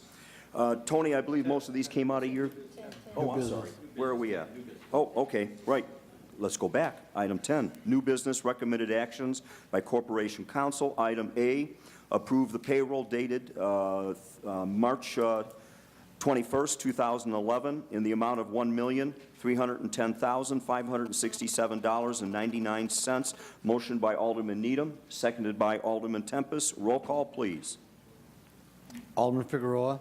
Aye. Alderman Newsom. Aye. Alderman Tempest. Alderman Needham. Aye. Alderman Larson. Aye. Alderman Rivera. Aye. Alderman Cunningham. Aye. Alderman Conken. Alderman Moiseo. Aye. Ayes have it. Thank you. Item B, approve bills dated March 21st, 2011, in the amount of $1,821,372.48. Motion by Alderman Needham, seconded by Alderman Tempest. Roll. I would like to say my vote is vote no on item number 43561. Cost us $6,350. So vote no on that part of the bill. The rest I'll vote for. So we'll take a motion by Alderman Needham to pull out the... Just if the record would show that I vote no. Okay, all right. That's fine. We'll let the record show that Alderman Tempest is not supporting. Could you read the item number again, please? Item number is 4357. Approved zoning calendar located in Consulting fees, phase 3, Genesee Theater, $6,350. Okay, What is it? Item, okay, Bill run. okay.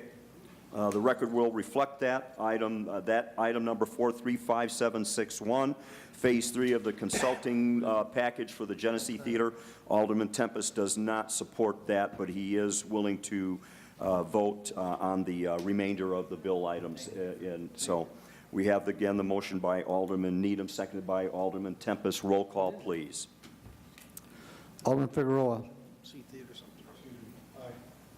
Alderman Newsom. Aye. Alderman Tempest. Alderman Needham. Alderman Larson. Aye. Alderman Rivera. Aye. Alderman Cunningham. Alderman Conken. Alderman Moiseo. Ayes have it. Thank you. Item C, take a motion by Alderman Conken, seconded by Alderman Larson, to accept the monthly report from the Treasurer's Office for the month of February 2011. All in favor? Aye. Opposed? The ayes have it. Thank you. Now we go on to item 11, ordinances and resolutions. We'll allow Alderman Figueroa a moment. I believe, Tony, these came out of your committee, correct? Yes, Your Honor. Would you like to handle that, please? be delighted to. How about placing on file, that one, you're going to place on treasurer report on file? Yeah, we voted aye. Yeah. We did, yeah. We voted aye for what? We had the motion by, Treasurer. Yeah, we Okay, voted it, treasurer's but report, okay. it was to draft those ordinances, not to. Yeah, the motion in the last meeting was to draft these ordinances. Are they here? Yeah, the motion in the last meeting was to draft the ordinances. And I don't believe that they've been distributed yet. I haven't seen them. I was told by Steve that they had been drafted by him and were in fact in the alderman's packets for the last council meeting. But since on the agenda it said to draft as opposed to approve, they were simply to be voted upon at this meeting. But I was told that they were in the packets at the prior meeting. You're absolutely right. I remember that. Okay. You're absolutely right. They were distributed at the last council meeting. okay. There was a question as to whether they were, the motion was to, it was to draft, so that we made the motion to draft, but they were distributed at the last council meeting. Therefore, item number A, which is an ordinance to approve the landmark calendar number L2-10, located at 614 North Genesee Street, landmarking of the Biddlecombe residence. This is in Alderman Tempest's ward. Would you like to make this motion, Alderman? I so move. We have the motion by Alderman Figueroa, seconded by Alderman Tempest. Roll call, please. If I may comment on Oh, yes, sir, please. Your Honor, Harry Kame is the owner of that home. Boy, who's owned it before him, but he's taken that home, and he's been a great, great supporter of the Historical Society. And he actually had pictures of the home before, and he built that extra part of the roof on that, had a crane put it on. If you ever want to see a beautiful, old, historical home in Waukegan, how Harry has done with that, it's just a masterpiece for the city of Waukegan, and surely does need this kind of recognition. And I'm very happy for Harry. I'm very happy for the city of Waukegan to have such a beautiful historical home here in Waukegan on Genesee Street. And it's wonderful, Mayor. Thank you. Maybe the council should recognize his efforts in that matter, and resolution in the future, and some photographs of what he's done. And I think that he should be recognized for that work, Thank you. Alderman. That's for sure, and his work with the Historical Society. Great.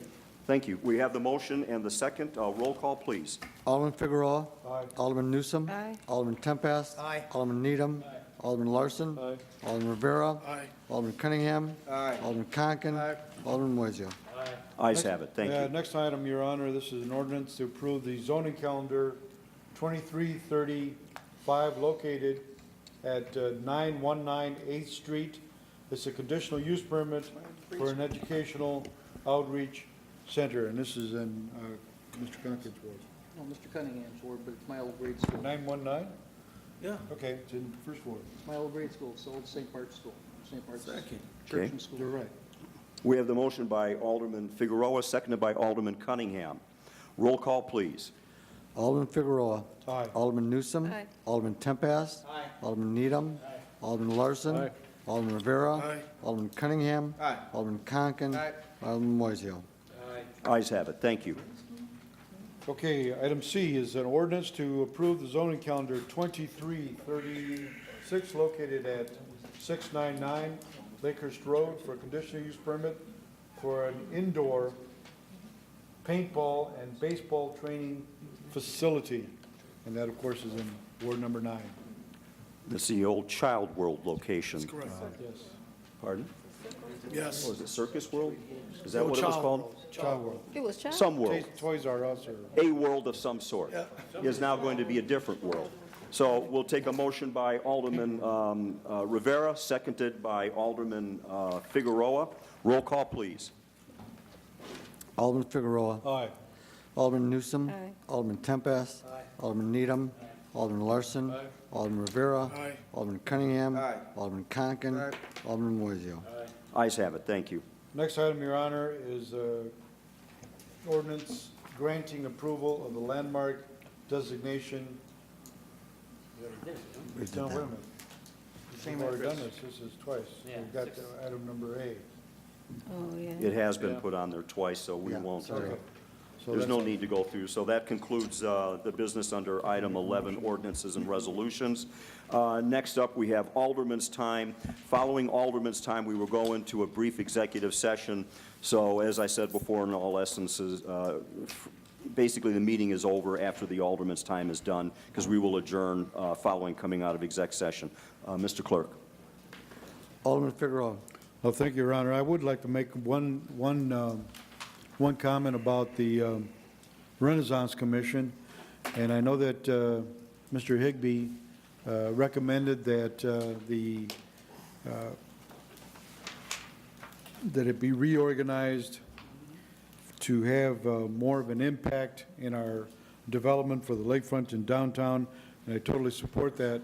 However, when we were putting this, the Renaissance package together through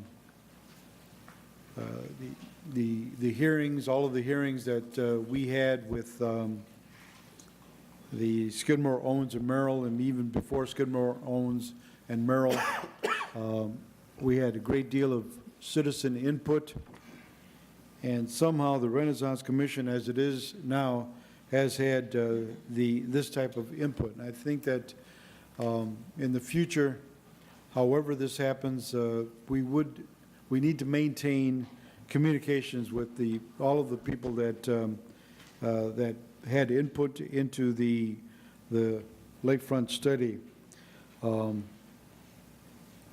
It's crucial. There was a lot of things that were put into, and it was done for a reason, to maintain access to the lakefront, maintain open space. We wanted all of those items. So I think that if somehow you could, the city council could, and yourself in the future, then we redo the Renaissance Commission, that somehow that the public be maintained in contact for all of the changes that are expected. The commission is, the plan, I know comments have been made that it's outdated, so on and so forth. I keep saying that we talk about the Burnham Plan in Chicago. It's been working for 100 years, and it still is relevant. And I think this plan that we have for the lakefront and downtown revitalization is still relevant. And I'd like to just make those comments, and that's all I have. Alderman Newsom. Thank you, Your Honor. I would like to revisit an ordinance, Section 21-130, the alternate parking, alternate night parking. It has become a problem, I believe, with the time, because I've had constituents give me a call regarding, well, in this ordinance, it states that from 12:01 a.m. to 7:30 a.m., that you're not allowed to park unless you're on the even side of the week or the date of the month. And I've had people that have had visitors come to their home, and as soon as they park there, they're issued tickets at 7 o'clock in the morning, or 7:01, 7:04, whatever. But I believe this ordinance, the time should mirror the all-night parking, overnight parking. And for the all-night parking, the time is from 2 a.m. to 6 a.m. Maybe the alternate parking should stay as 12:01, but I believe the cutoff time should be the same at 6 a.m. because you have people that are dropping off their children to daycares or whatever, and if they park on the street, they're issued a ticket if it's before 7:30 a.m. And they haven't parked there all night. They've only been there just for a few minutes. So I think we need to look at this ordinance again and change this time, or I'd like to make a motion that we change this. Like the second. Actually, we can't act on it, but what we can do is we can take it to Corporation Council. working with you to work on the language, or the and whether the appropriate individual. There's a committee. That's being public safety. And then go to committee. We need to go. Is that public safety? But we start with the language, what are we going to take to committee, things like that, so we have. Is that public safety committee? Public safety. Yeah, Yeah, I would think so. public safety. If I may comment on Please. that. Alderman Thomas. I've discussed this with Sergeant Wallace and the chief, keeping these times the same. I had the same thing happen in my ward. Gentleman parked his car in the garage, went out for a cup of coffee, came back, parked his car in front of his house at 7:20 in the morning and got a ticket because he was on the wrong side. Now, tell me, that's the kind of stuff that we don't need as aldermen, as city officials, is not the intent. The intent of odd even parking was to make people move their car from one side to the other so we could drive through at night and see if we had some abandoned cars, some that weren't being moved. Some people parked the car in the street and never moved them. They sat there, they sat there, they sat there. This took care of that problem, and it helped us plow snow sometimes during a storm, helped the streets, sweep the streets sometimes later at night. But I think the time should be the same, and that would be also very good for the officers in charge. They don't have to think of the two ordinances which do not mirror each other, and they should. So I think that needs to come out of committee very rapidly. Well, obviously, Corporation Council or whatever it ends up being will work with you. It's an item that's generated out of the committee, so, whatever you guys decide to do. Well, I'd like to make a motion to put it in public safety for the. Why don't we just do this? We'll refer to public safety through the Corporation Counsel's office and make sure that it's on the upcoming agendas for action then. All right, thank you. Okay. They don't need to spend a lot of money making that ordinance either, because they just got to cross a few lines. One-time change from 7:30 to 6 You heard me. a.m. That's it. That's all, thank you. We don't even need the corporation council to do it. It's just real easy here to do it. Strike through, just a strike through, that's all. No, you don't need to send that away to do that one. No research on that. Alderman Tempest? Your turn. My turn. Oh, boy, here we go. Okay. A few things. I really caught a rough night one night in regards to my vote, and I talked to Wayne, moving the parking fees from $30 a month to $60 a month in one well. That's a 100% increase. Our problem, we don't do it yearly, and we make that big jump. I didn't realize that. That comes up to $720 a year to park your car to go to work in Chicago on the train, compared to $360. And someone with a tight budget, really strapped, husband without a job, making it on one, it was quite an impact on their life. And I think I voted, that was the night of the elections, primary. I think we maybe didn't think as fast as we should on our feet. And I wonder, because the same night we voted to do away with the 2 hours of free parking, and I would agree that somehow the decision came back, if you were in the library and went with a license, you get the 2 free hours, that's fine. That worked out better. It wasn't quite what I thought we did in committee, but it turned out better, and I appreciate what we did there. But I don't know if we should go back and revisit that of a 100% increase. $5 a day, 5 times 5 is 25, times 4, that's $100 a month. That's $1,200 a year apart, so, but the $5 a day is not affecting that everyday user that's going to their employment. It's a one-time shot, and I think that's fair. I personally think it's fair. But I don't know if that big an increase is really what we really wanted to do, and I asked the rest of the aldermen to consider that. I don't know if we can still change that or what that does to our lot down there at the train station. Some people are thinking of going to Zion now, but I think it's something that we really need to reconsider, because that's a big jump. It's still cheap in a way, $30, $60 a month to park your car somewhere.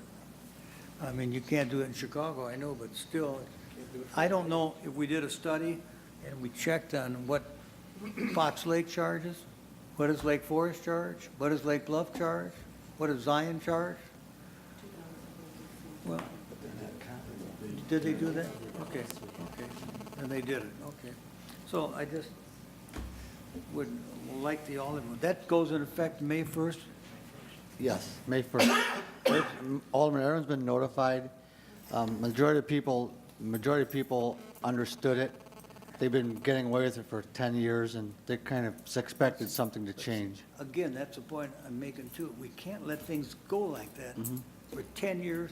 Look at all the funds that we lost, the parking funds that we lost during that time. If we would have gradually raised it.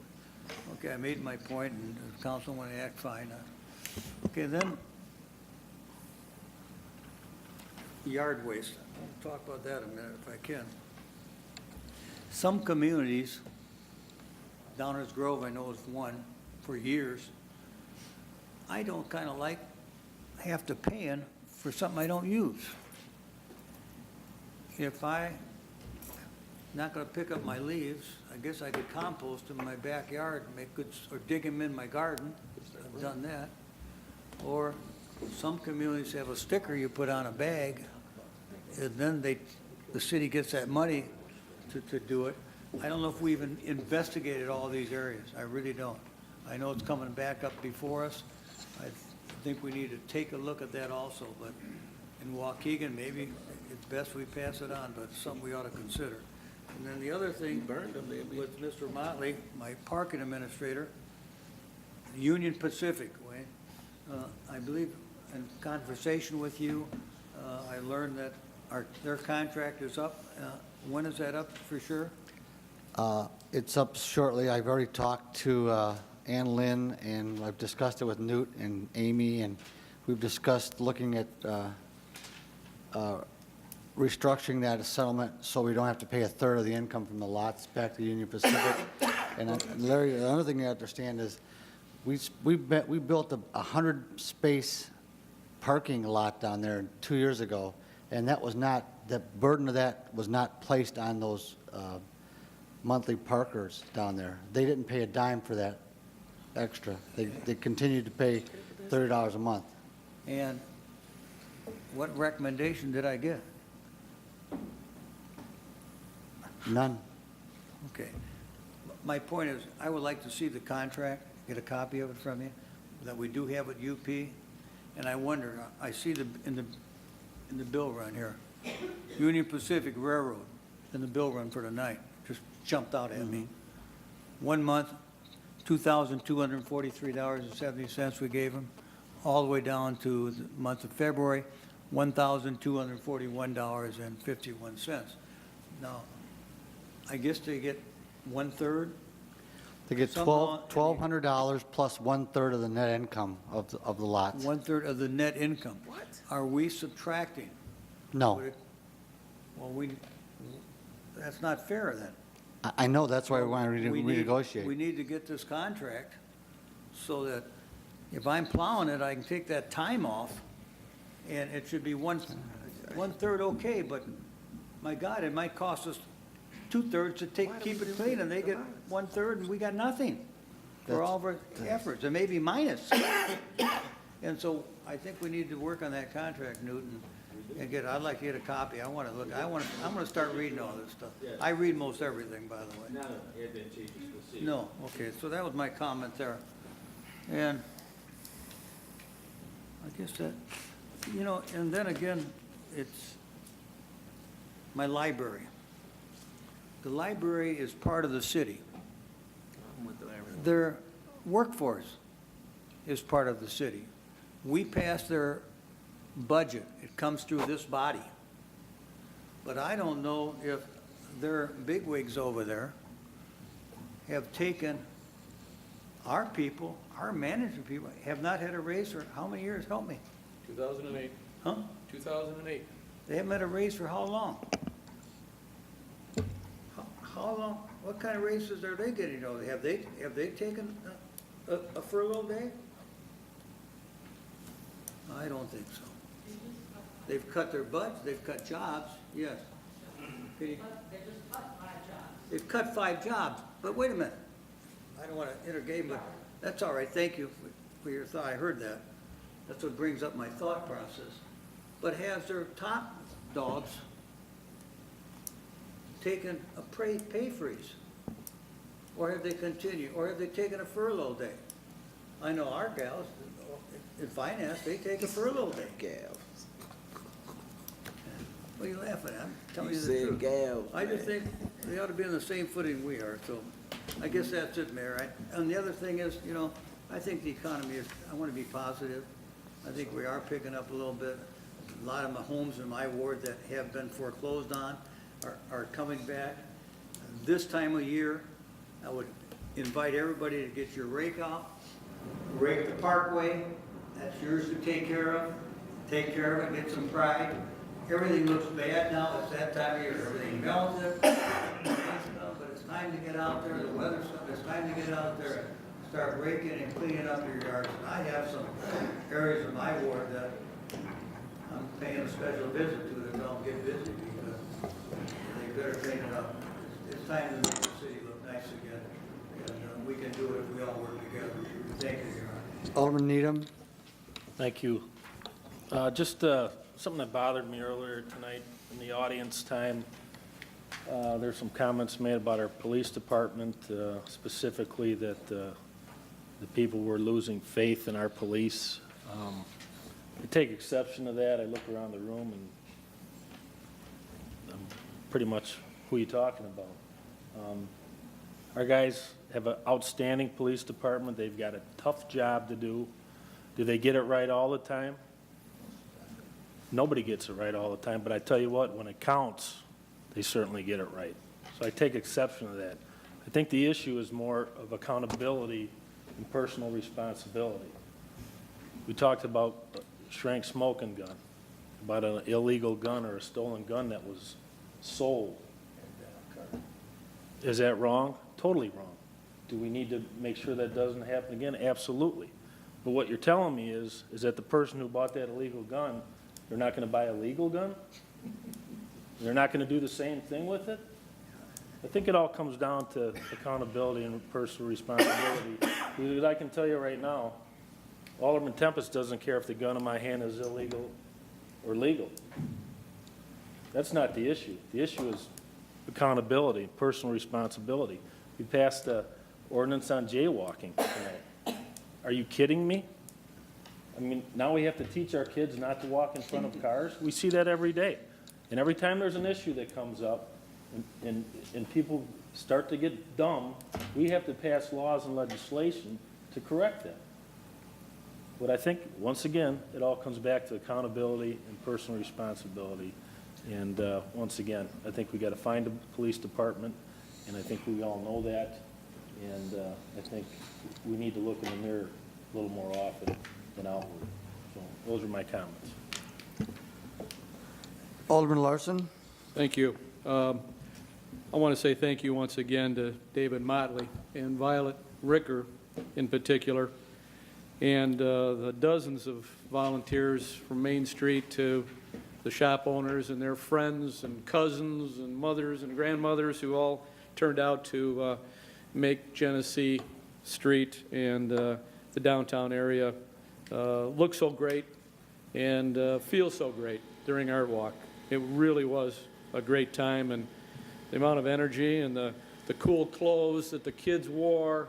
I mean, it was an event, and I look forward to the next one in May, and it'll probably be even wackier and more fun. So I'm looking forward to that. But thanks, David, and I know how hard you work. And Violet, you know, sometimes in the future you'll be able to sleep, you know, but not during events. Not going to happen. So this Monday at 5:30, I'm calling a Public Safety Committee meeting. And one of the things we're going to talk about is what happened during the storm. I've asked our police and fire chiefs to come up with a report. I think it might be interesting to hear everything that they did to, you know, make things go as smoothly as they did from a public safety standpoint. So if you want to hear the report next Monday at 5:30, show up. That's all. Alderman Rivera. I'd like to bring up a Main Street event that they're supporting, and this is called the Water Walk. Walk a mile in their shoes. There's over 1 billion people in the world don't have access to safe water, so they want to join us in Waukegan's Water Walk in solidarity with our neighbors around the world who have to walk for all of their water. And that's Tuesday, March 22nd, from noon to 1 p.m. They're going to be meeting at the Carnegie Library in downtown Waukegan at 1 North Sheridan Road. So bring a bucket to carry water back from the lake to our community garden on Genesee. Earlier this evening, there was a wonderful story about our police department, told by one of our citizens here in the city of Waukegan, talking about how our police department, their performance and stopping a crime and following up on a potential harm to our community, our youth, in terms of drugs, and the work that they have done in the past. I, for one, would like to see, the police department at full strength so they can continue to work hard and protect our city, protect our neighbors. With that said, I would ask that we revisit the grant. I'd like to see it put back into committee so we can explore the potential of keeping our police department at safe levels to protect our community. I think it's very important. I believe, and I'm also very positive in the way our economy has gone. I think it's going to get better. I know 2 or 3 years from now, it's definitely going to get better. And there's going to be some things that will be coming up every year, and everyone knows what that is. So I believe the funds will be there. The funds will be there. So I am asking, since we can't put in a motion to accept the grant, but I'm asking that we put that back into the Public Safety Committee. And I so move. Second.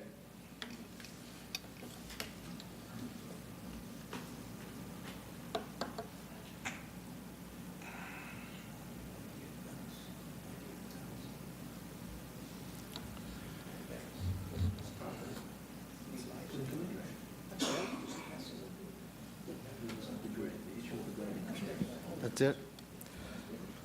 Okay, Alderman Cunningham. Aye. No, he's done. Your turn. Your comments. My turn? Anyway, two things. One, Art Walk. I happened to be down there. My goal was to go down, try to show my face, and leave because I had some other things I had to do. But the activity and the environment that existed in that total arts, that walk was just phenomenal. And I know for those who don't remember, it kind of took me back 1984, 85, and 86 when I graduated and came back and forth to college. And you had always, I worked in the city, in the Public Works Department. And you knew working in the Public Works Department in the summertime, you're going to have college, you're going to college, you're going to have some fat checks. Why? Because you worked a lot of overtime of cleaning up the lakefront, cleaning up the downtown, cleaning up around, and that was the spirit of what that Art Walk was all about. It was just that live and active. And I just wish in the summertime we had that every Friday and Saturday. It just, the excitement there, it was there. It was vividly there. And I think for the first time, I think in a long time, people really got that feeling that this is what it's supposed to be like. this is the groundwork we're supposed to be laying for the future of our city. So I say this, I say that to say this, that, you know, I think we really, really must look at an entertainment district that starts from Belvedere in Genesee, that ends at Grand in Genesee, and just cultivate that type of environment that existed then. And it's a lot of hard work into that, but you cannot pay for what anyone experienced right then and there. This isn't enough. I think all around, every department, from police, fire, public works, to the mayor, the alderman, everyone, it was just there. It was just there. So I salute and congratulate, but hopefully we look forward to many more events and times like that. Second, I know tonight I kind of was singled out a little bit on some things I might have said or didn't say. Fact is this.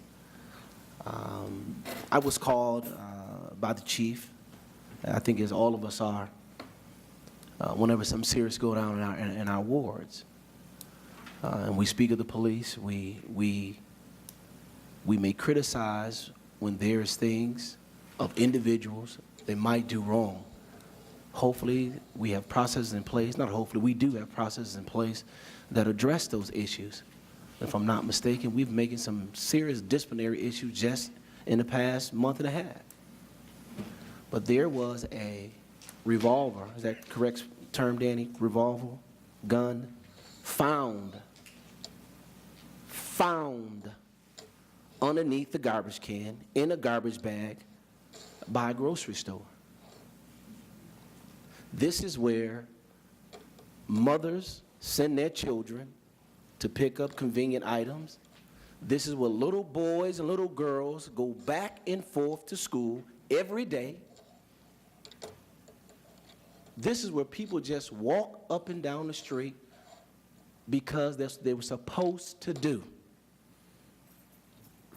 Thank God there was an officer who grew up in the neighborhood, just happened to stop there, old neighborhood, saying hello, and he found it. A pistol. That's not an everyday event.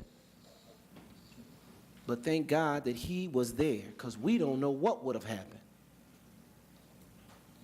And as an alderman, I don't want to get a call about a police shooting, period. God knows I don't want to get a call about a shooting, period. So if we're going to put criticism or blame, let's direct it at that particular individual and let us address that individual. Now, if they don't address that individual, then as an alderman and as leaders on this council, we will. And you're talking about an alderman who was somewhat critical or criticized the process in what we use to handle officer complaints. But I won't dare put the burden of every officer is a problem in the city of Waukegan, because they're not.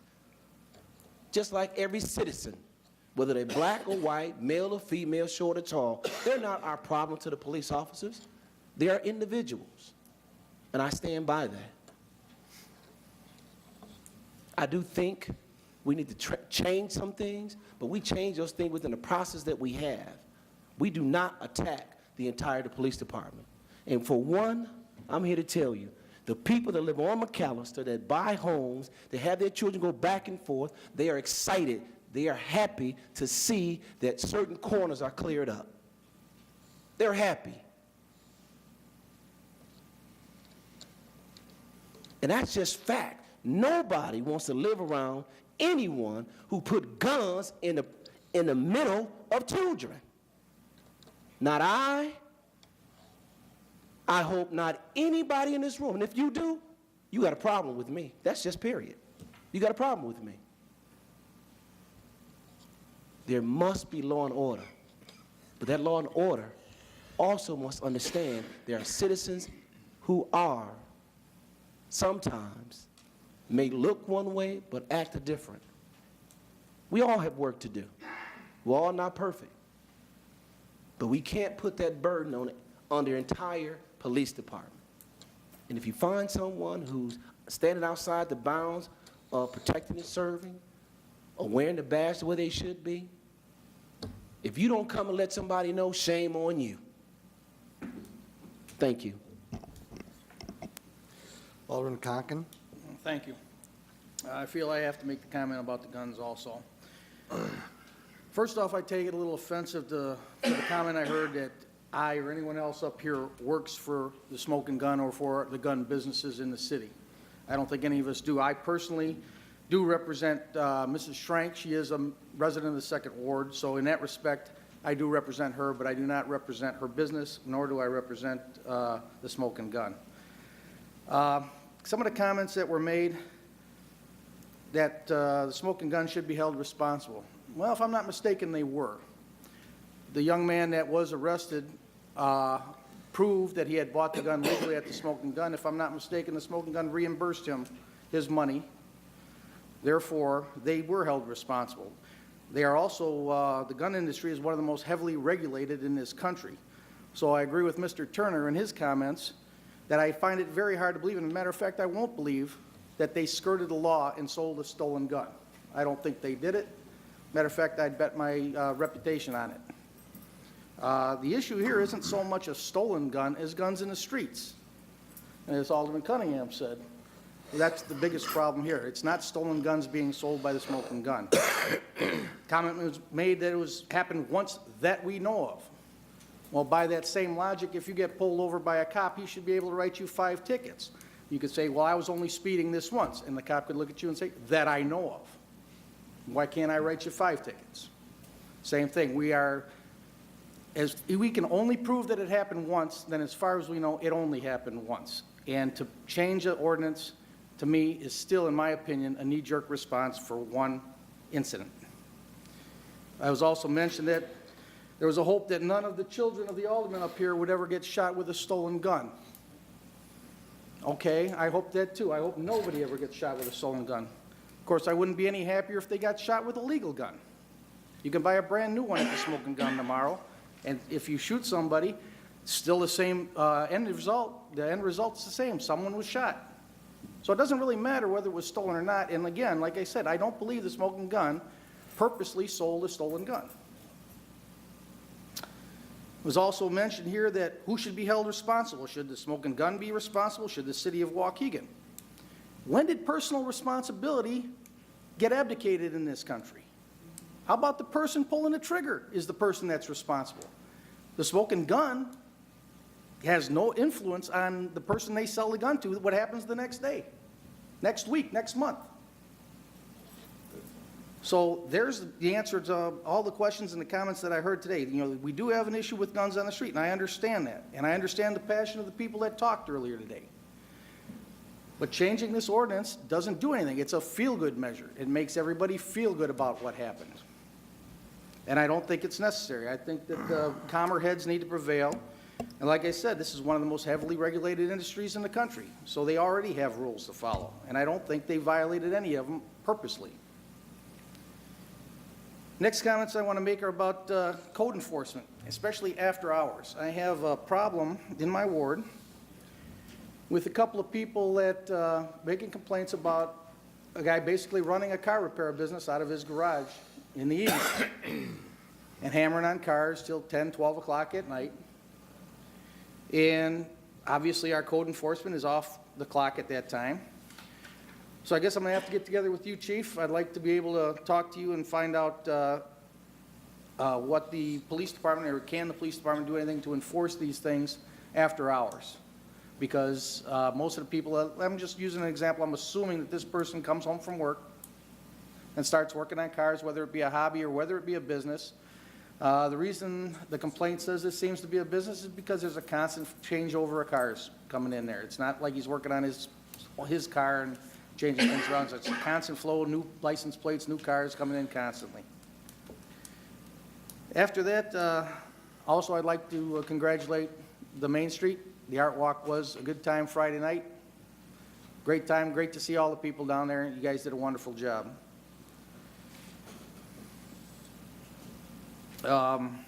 Let's see. And last night I attended a St. Baldrick's outing at the Sundance Saloon. St. Baldrick's is a celebration where for children with childhood cancer, where people shave their head bald, in support of those people. Although I supported them, I did not get their haircut, yes. I've been bald before, and these ears stick out a lot farther without hair, so it's not a pretty sight. And lastly, since this will occur before our next council meeting, I want to make sure that everybody realizes April 5th is the general election. Please do your civic duty. Get out and vote. Thank you. Alderman Moiseo. Two comments. One, good job on the art walk. I think we've found a niche for the downtown. It'll even get better when art space gets rolling. We've tried everything down there, and maybe that's our niche. Anytime it brings in that many people, that's a good sign. Motion to go to executive session. We have a motion to go into executive session by Alderman Moiseo, seconded by Alderman Newsom, for the settlement of claims and litigation and real estate negotiations. Roll call. Alderman Figueroa. Alderman Newsom. Alderman Tempest. Alderman Needham. Alderman Larson. Alderman Vera. Alderman Cunningham. Alderman Conken. Alderman Moiseo. We're going to take a couple-minute break. We'll go right in. Yeah. That's pizza?